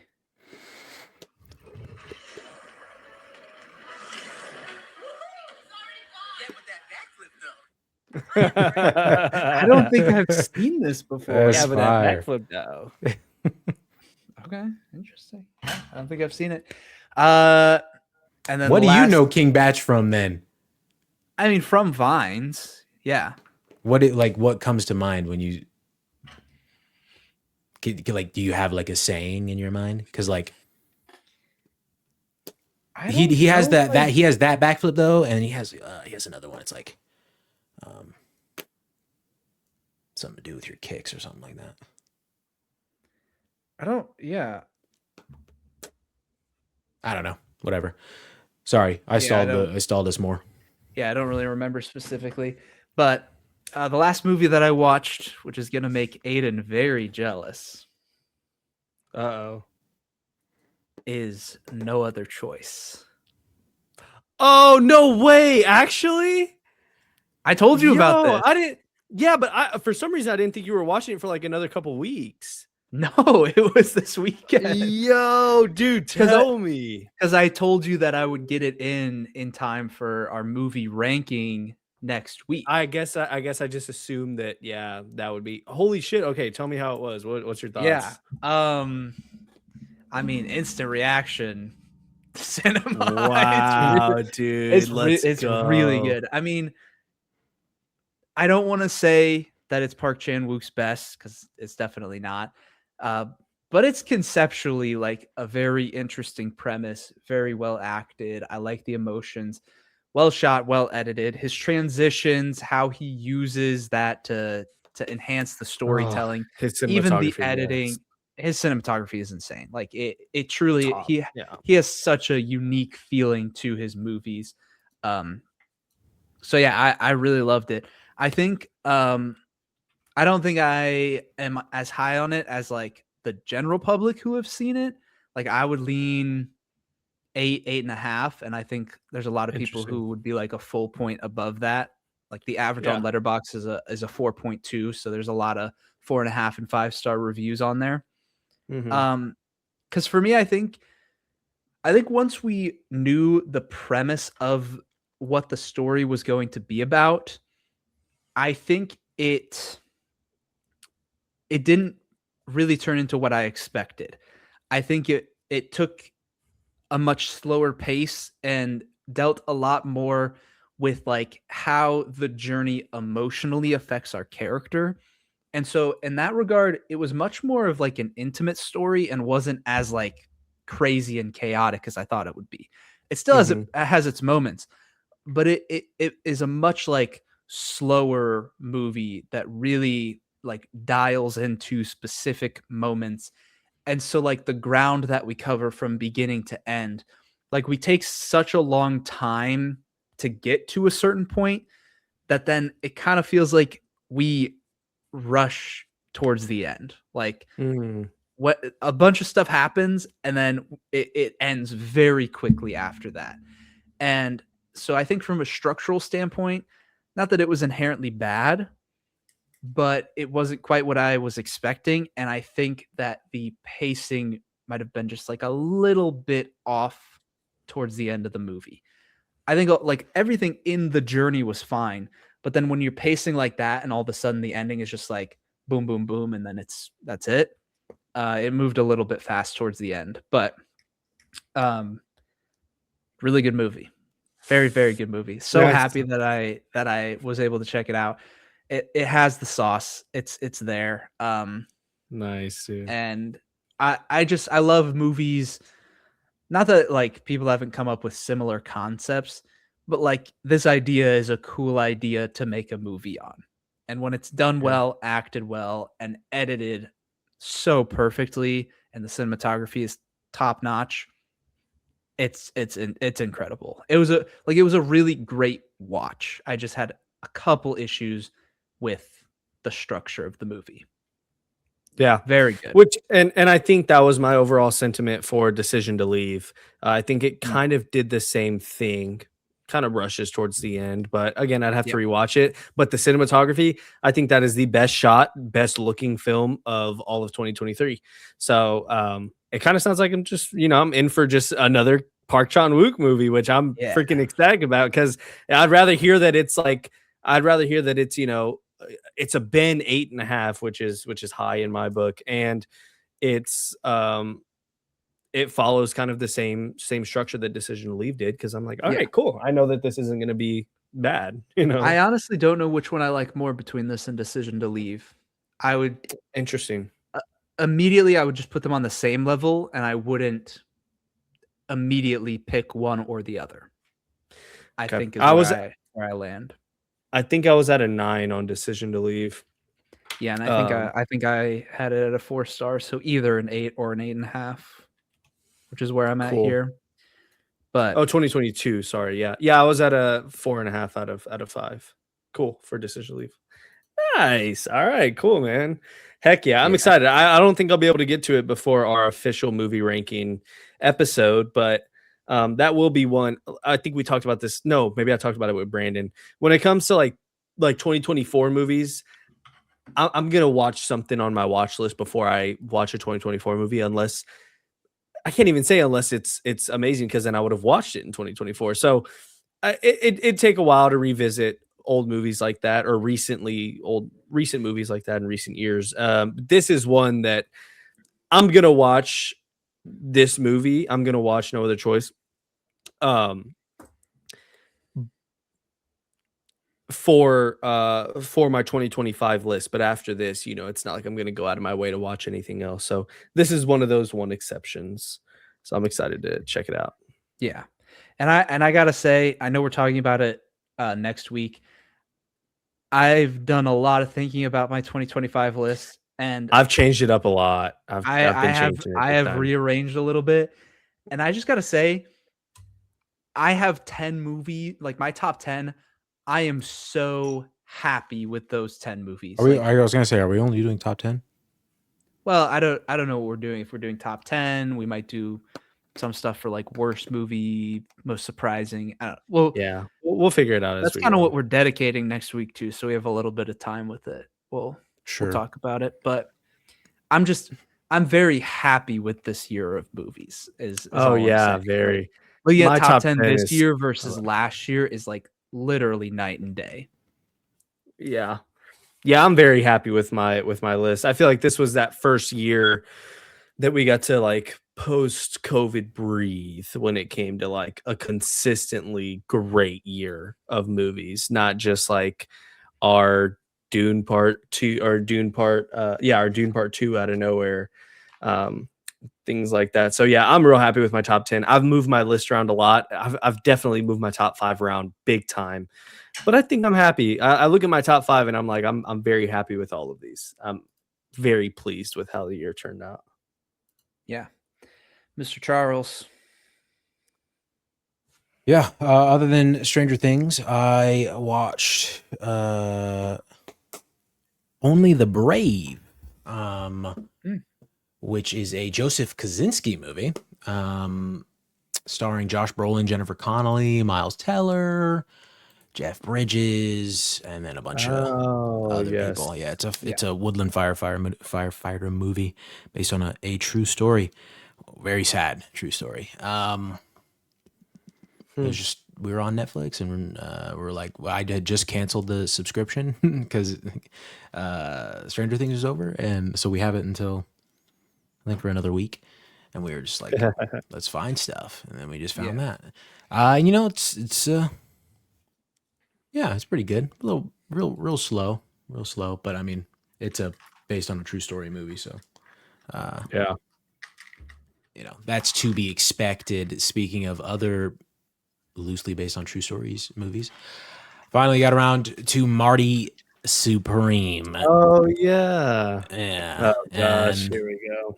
these glazers over here, I had to listen to their conversation afterwards on the drive home. Did you where I listen had to to take it? where I had to take my headphones off. I loved it. There he is. Yeah, Come on. motherfucker. Yeah. Just heard him in. Just heard him in. I love me some Timmy C, man, and golly, was he in full form? He was in full form in this movie, man, and I loved it. I was locked in like the entire movie. Just like with a couple of like the dog subplot kind of lost me a little bit. I was there for it and I was still paying attention, but I was just like, all right, bro, like this is kind of dragging on. I was still here for it, but just I don't know. That was the point where it lost me a bit. Dude, we talk about the Safdie brothers movies not being likable characters. I mean, he's Marty's one of them dudes, bro. One of them dudes. But I do love like it's flipped on its head versus like the past ones where like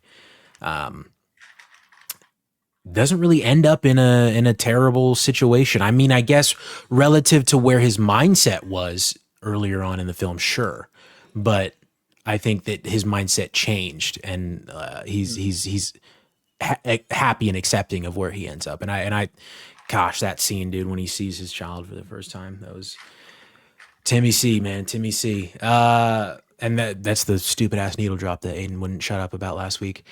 It's phenomenal, bro. It's cinema.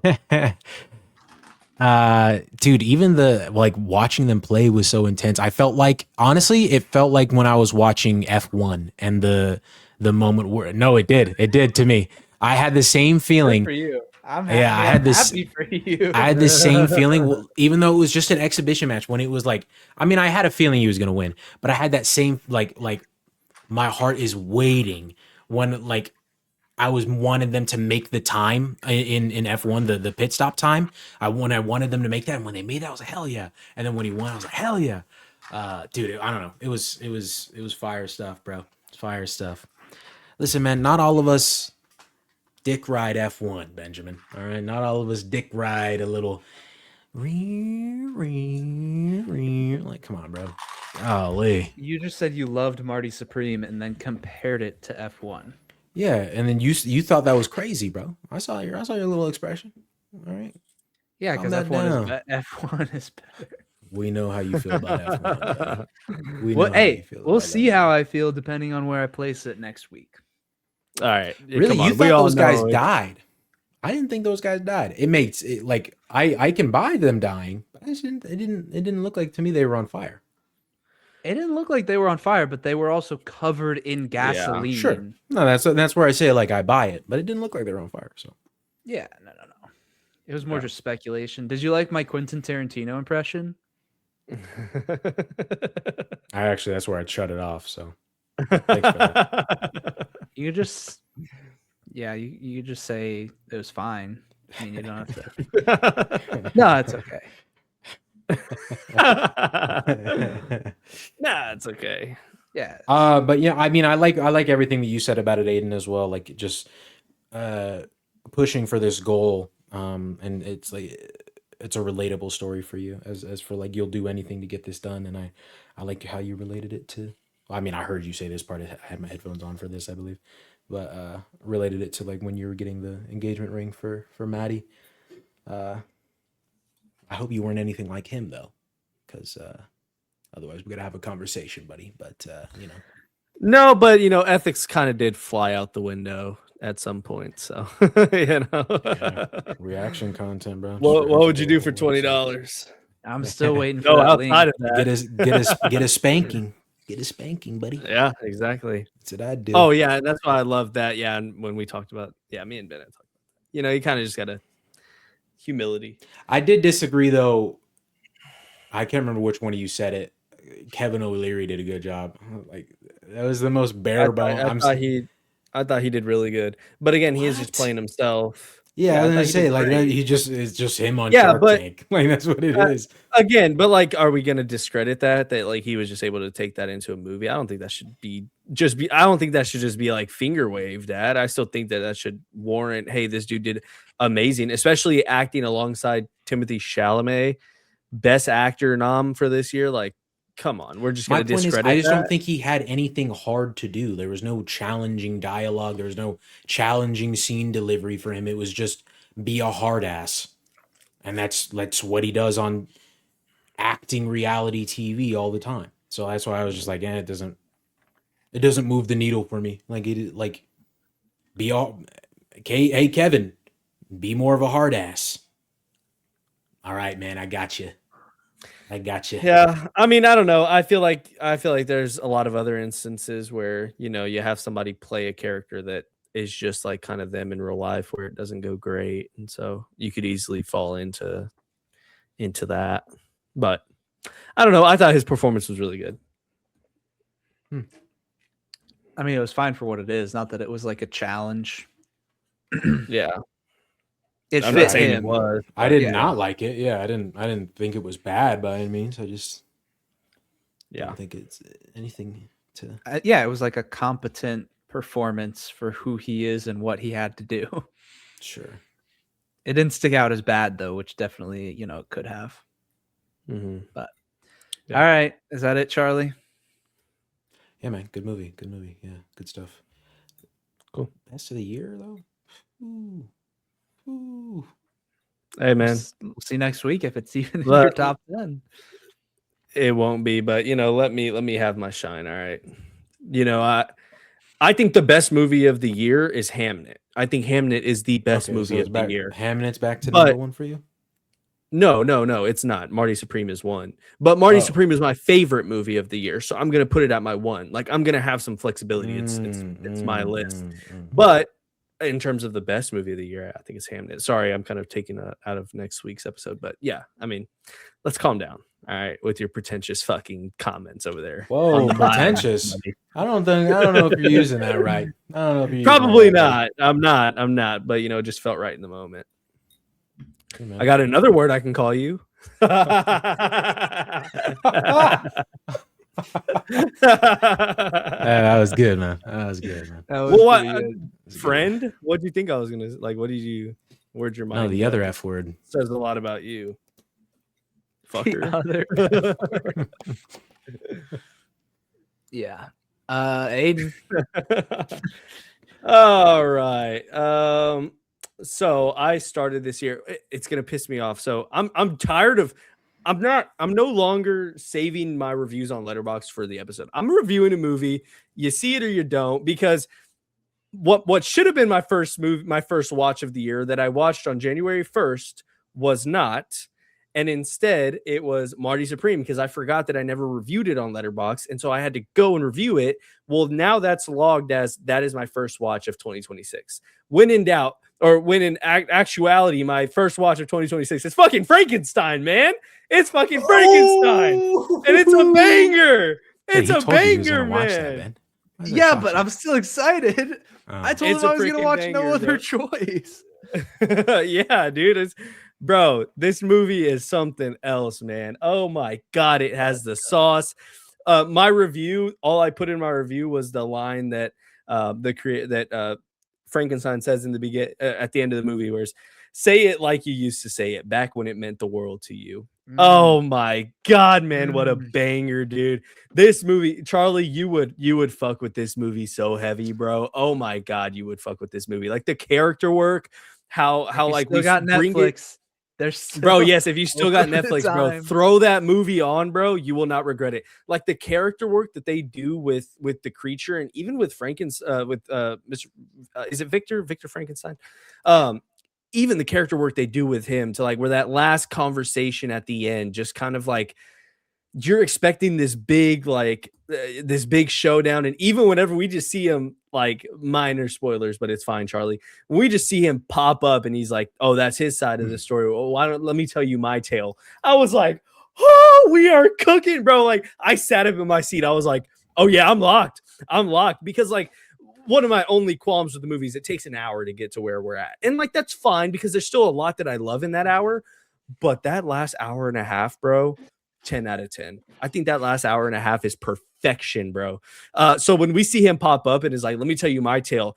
And he's just, oh my God, bro, his whole backstory is so magnificent. Like the blind old man trope, all the stuff with that. My God, this movie is a banger, dude. So by the time I finished watching it, I kind of just sat there in awe. I got on my Letterboxd. I bought Letterboxd Patron so that I can change posters and backgrounds, and I revamped the fuck out of my list. So I'm not going to say where it's at. Top 13. I'll give you that. I'll let your imagination kind of place it where you think it should be. But 13, I feel like 13 is very specific. We'll see. We'll see why. But yes, my God, man, I absolutely love this movie. It's such a banger. Jacob Elordi should get Best Supporting Actor. Honestly, when it comes to the Oscars, I think he 100% should. He was fantastic. Mia Goth too, bro. Gosh, Mia Goth is just phenomenal in everything she's in. Stole the show every single time, and I love how well her and the creature interact. I love how well that they bounce off each other when it comes to sharing scenes together. One does not overshine the other, and that's very easy to do when you got Mia Goth on screen. She can easily act circles around somebody, but it works so well. Like they bounce off each other so well. They have insane chemistry. And then Oscar Isaac. My God, man, it's a phenomenal movie. I'm mad that this is not going to show up on my Wrapped as my first watch of the year because I absolutely think it should, but. Yeah, dude, it was awesome. Very happy with my time. They do Wraps on Letterboxd. Just a yearly recap. Yeah, just like how much you watch, who you're most watched. I think it's less detailed than it used to be. It's kind of whack. It's kind of whack, but I think this next year, I think they're going to take that criticism and they're going to fire back strong. Yeah. So great movie. Frankenstein. Yeah. It's in my top 13 as well. We'll see next week where everything falls. But no, I did not see your review of that, and I will not look at your list to spoil myself. Alrighty, Charlie, you have to watch it before we do our review, man. You have to. I know Marty Supreme. You already felt that peer pressure too, but no, bro, this Frankenstein. I was gonna wait. What? Hold on. I was going to watch Marty Supreme. I was in a different state for Christmas. Okay, I didn't. I was doing other things in the States. Hey, there's movies in other states, right? Yeah. And I said I was doing other things in the state. Well, because you never watched Ballad of Wallace Island, so I doubt you're gonna watch Frankenstein. But if there's anything that, bro, look, if you don't watch Frankenstein or Ballad of Wallace Island, Ben, tell him you're just doing a disservice to yourself, buddy. Like, come on, man. Watch Frankenstein more so, but yeah, you gotta watch. Crazy. That's coming from somebody who's watched Ballad of Wallace Island. Exactly, bro. He gave it an 8. He gave it an 8. That's a good score though, and he's telling me to just Ballad of watch Wallace Frankenstein. Island. Yeah, but he's telling me all he said was just watch Frankenstein. That's what he said. Yeah, it's easy. Throw it on Netflix. Easy, isn't it? Almost 3 hours. How long is Ballad of Wallace Island? 2.5 hours. Ballad of Wallace Island's like an hour 40. Oh, yeah, it's short, but one's better. Charlie, I will say. Oh wow, Ballad of Wallace Island is exactly an hour 40. I didn't know that. Charlie, I will say, Ballad of Wallace Island is more so character work than Frankenstein is. Take that as you will. Ben's telling you to watch one. Ballad of Wallace Island has some of the best character writing that you can do in an hour and a half that I have seen all year. So take that as you will. Anyways, I think you should watch both. Honestly, just get more under your belt for your list, whether you like them or not.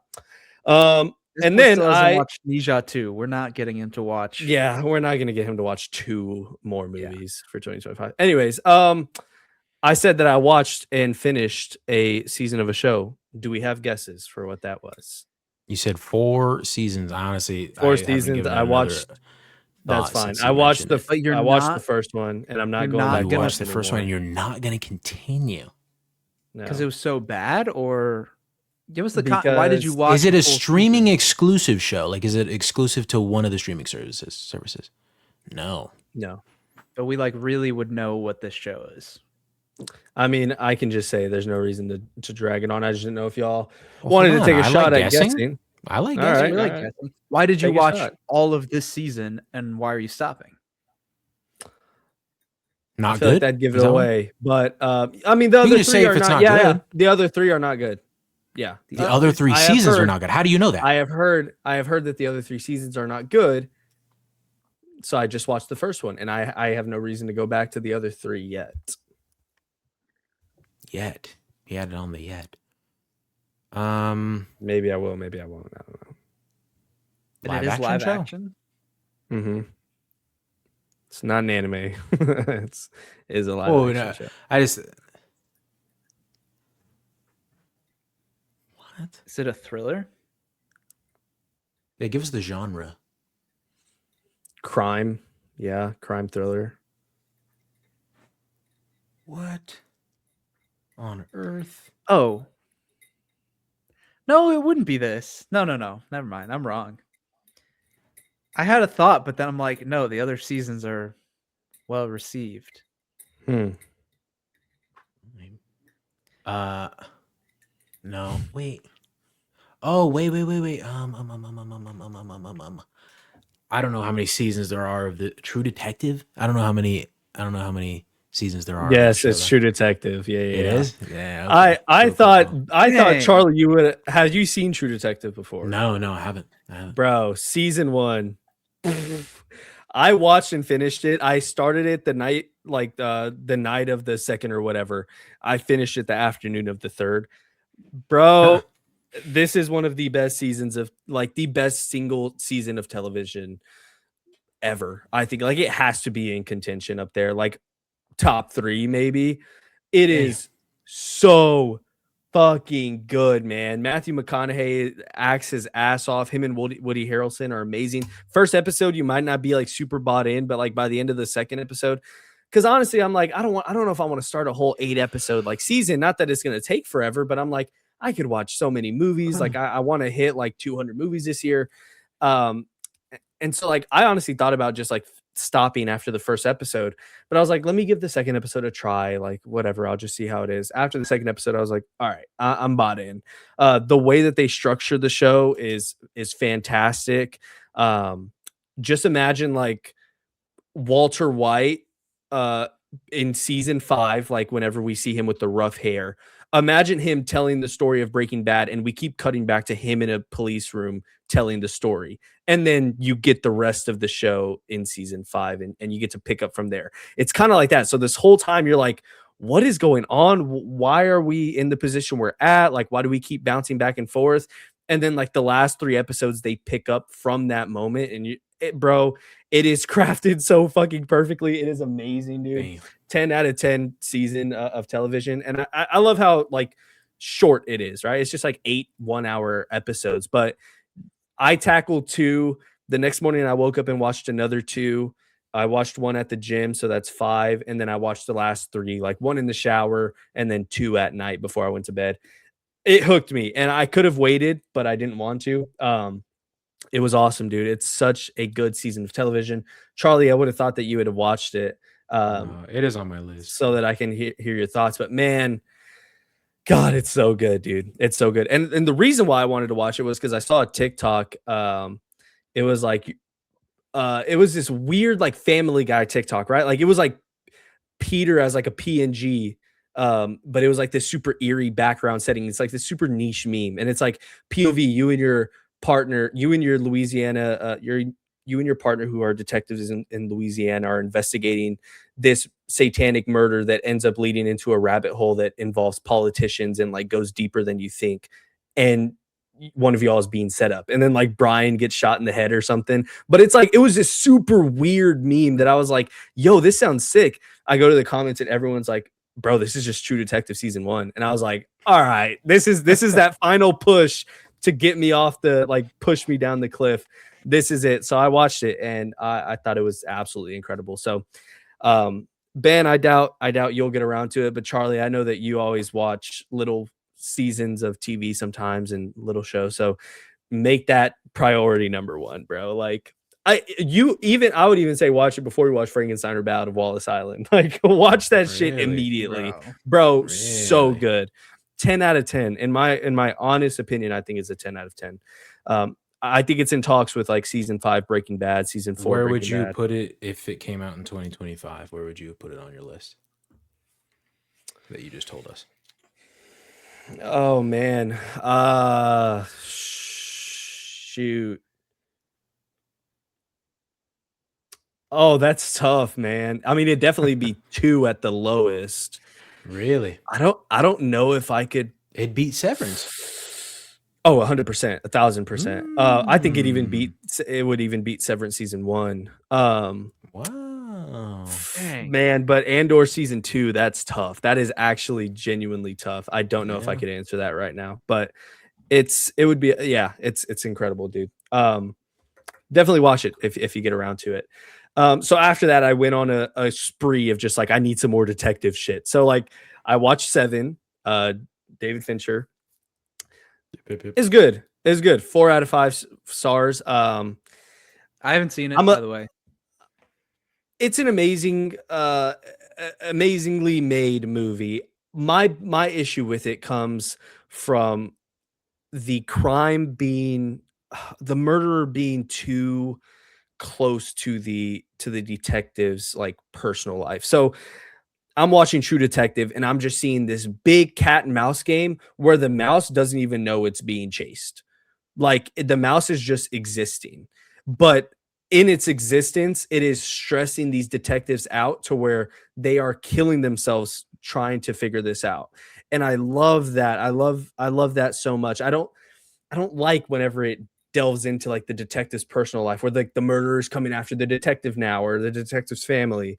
So that's a pretty big thing in Seven. It's not a huge spoilers, minor spoilers, but that's just like kind of a nitpick thing I have. Like I love Prisoners because Detective Loki, like his family is not directly being affected. Like, right, they're not coming after him. He is chasing, and in return, it is driving him to madness. And a movie that does that very well is Zodiac, which I watched because it's on Netflix. It's leaving soon, so I watched Zodiac. Zodiac is beautiful. 4.5 out of 5 stars. I think it's one of my favorite movies ever made. Second favorite detective movie behind Prisoners, so it's really good. And then earlier today, I watched Spotlight, which I've seen this movie before.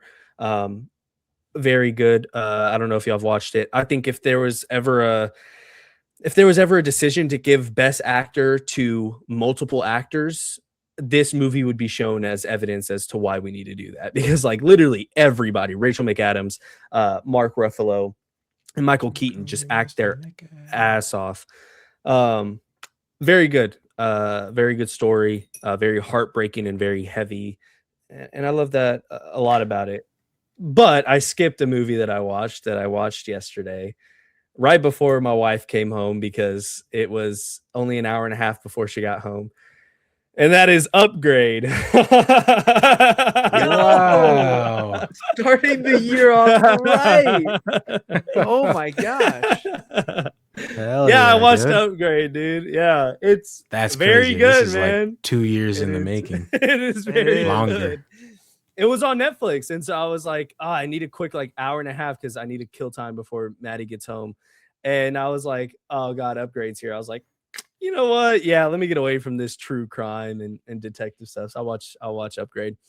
Very good, man. I remembered a lot of the first like 30 minutes of the movie, but I love the ending. I absolutely love the ending, bro. I think it is such a ballsy choice that just ends up working perfectly fine. The camera work is sick. The fight scenes are amazing. Ben, I 1,000% agree. This is what Venom should have been. He should have been Eddie Brock because I think his body acting, we talked about body acting earlier. He does phenomenal in this. And I am forgetting Logan Marshall the actor's Green. name. Yes. And he's going to be in the Odyssey. I didn't know that. So that'll be very cool. But yeah, the body acting's amazing. The ending is awesome. Doesn't feel like a low budget movie. It's like $4 it does, million dude. budget. Dude, it is gorgeous. And I love the world building too. It just kind of throws you in there. It doesn't mention it. It's not like in your face, but it's just kind of like this thing that you pick up on as the movie goes on in terms of like a full human, somebody not tapped in with electronics and things like that. So I do think some of the plot twist towards the end is just kind of like plot twist, plot twist, plot twist. Like here's this, but we don't get like as hard hitting as an ending if it's not for those. So I was still fine with it. Yeah, 4 out of 5 stars on Letterboxd. I could even be talked into a 4.5. I thought it was respect it a lot. I think that's where I I'm thought it was at. a lot of fun. It was great, dude. It was a very fun watch, and so I was like, all right, there you go. I watched it. Ben watched Bow to Yeah, Wallace Ben, shut Island. the I gotta fuck up. watch Upgrade. I don't bring it up So, that often. No, that's true. Yeah, there you you go. Aiden is the person who the most will be on us about watching stuff. I know. 100%. Because like I have to know if I'm alone in the way I feel, and also if you love it, I'm like, "Oh, awesome. That feels great. I got to recommend them something that changed their life just a little bit. So, Yeah. That's why you should watch anyways, Chuck. Watch Attack well, on Titan, Charlie. that's why you should watch Attack on You gotta- Titan. You have a deal that's right there. This boy's lying, Yeah, bro. seriously. This boy's lying through his teeth, bro. I'll send a picture of me starting up Attack on Titan, then he'll start Chuck in 2 years, just like he started Upgrade in 2 years later. No, I made a promise to you, and that promise remains. Ben, what movie did you see that I reviewed? Because I was really worried that you saw Frankenstein and Upgrade. I was like, damn it. No, I saw 7. Oh, interesting. Damn. So you saw 7, but you happened to avoid seeing Frankenstein and Upgrade. Yeah. Okay. I like follow it. enough people on Letterboxd where like it would be rare for me to see one of yours like on the main page. There's Yeah. only So- 2 people I follow on that. I mean, I just used to follow. I a don't lot of even think I people follow you back. who made Probably not. I don't post it. content. I don't log Hey, shit. you don't. Yeah. You don't use that app. Yeah. You're gonna. Maybe you're that gonna maybe be, that'll be a resolution for me this year. You really should. Do you at least keep a list of the movies of the year? Nope. So you have to go through and make a list of like 25, 30 movies and remember everything that we talked about and rank them so that you know what your top 10 are. He's just gonna fly off the cuff. Like he's just rip gonna it, and he's gonna yeah. forget about he's gonna forget about like Sinners or something. What? I'm just kidding. I don't think that's possible. Yeah. No, you should definitely but- use it more. I used to follow a lot of content, or I guess I still do follow a lot of the That's TikTokers where- and whatnot. Yeah. Well, see, I don't even have that. It's weird. Like I think I follow just more random people that have commented on my reviews or that have liked my reviews than I do like actual people that I know from TikTok. But I don't know the last time I followed a person though, to be honest. That's true. I follow this dude. I wore my Letterboxd jacket to the movies one day, and he was like, "Oh, dude, I love your jacket." I was like, "Oh yeah." He was like, "Are you on Letterboxd?" I was like, "Yeah." And I gave him my ad, and we followed each other. And he still likes my reviews every now and then, so it's pretty cool. But yeah, I said I wanted to start the year off with a banger, so I watched.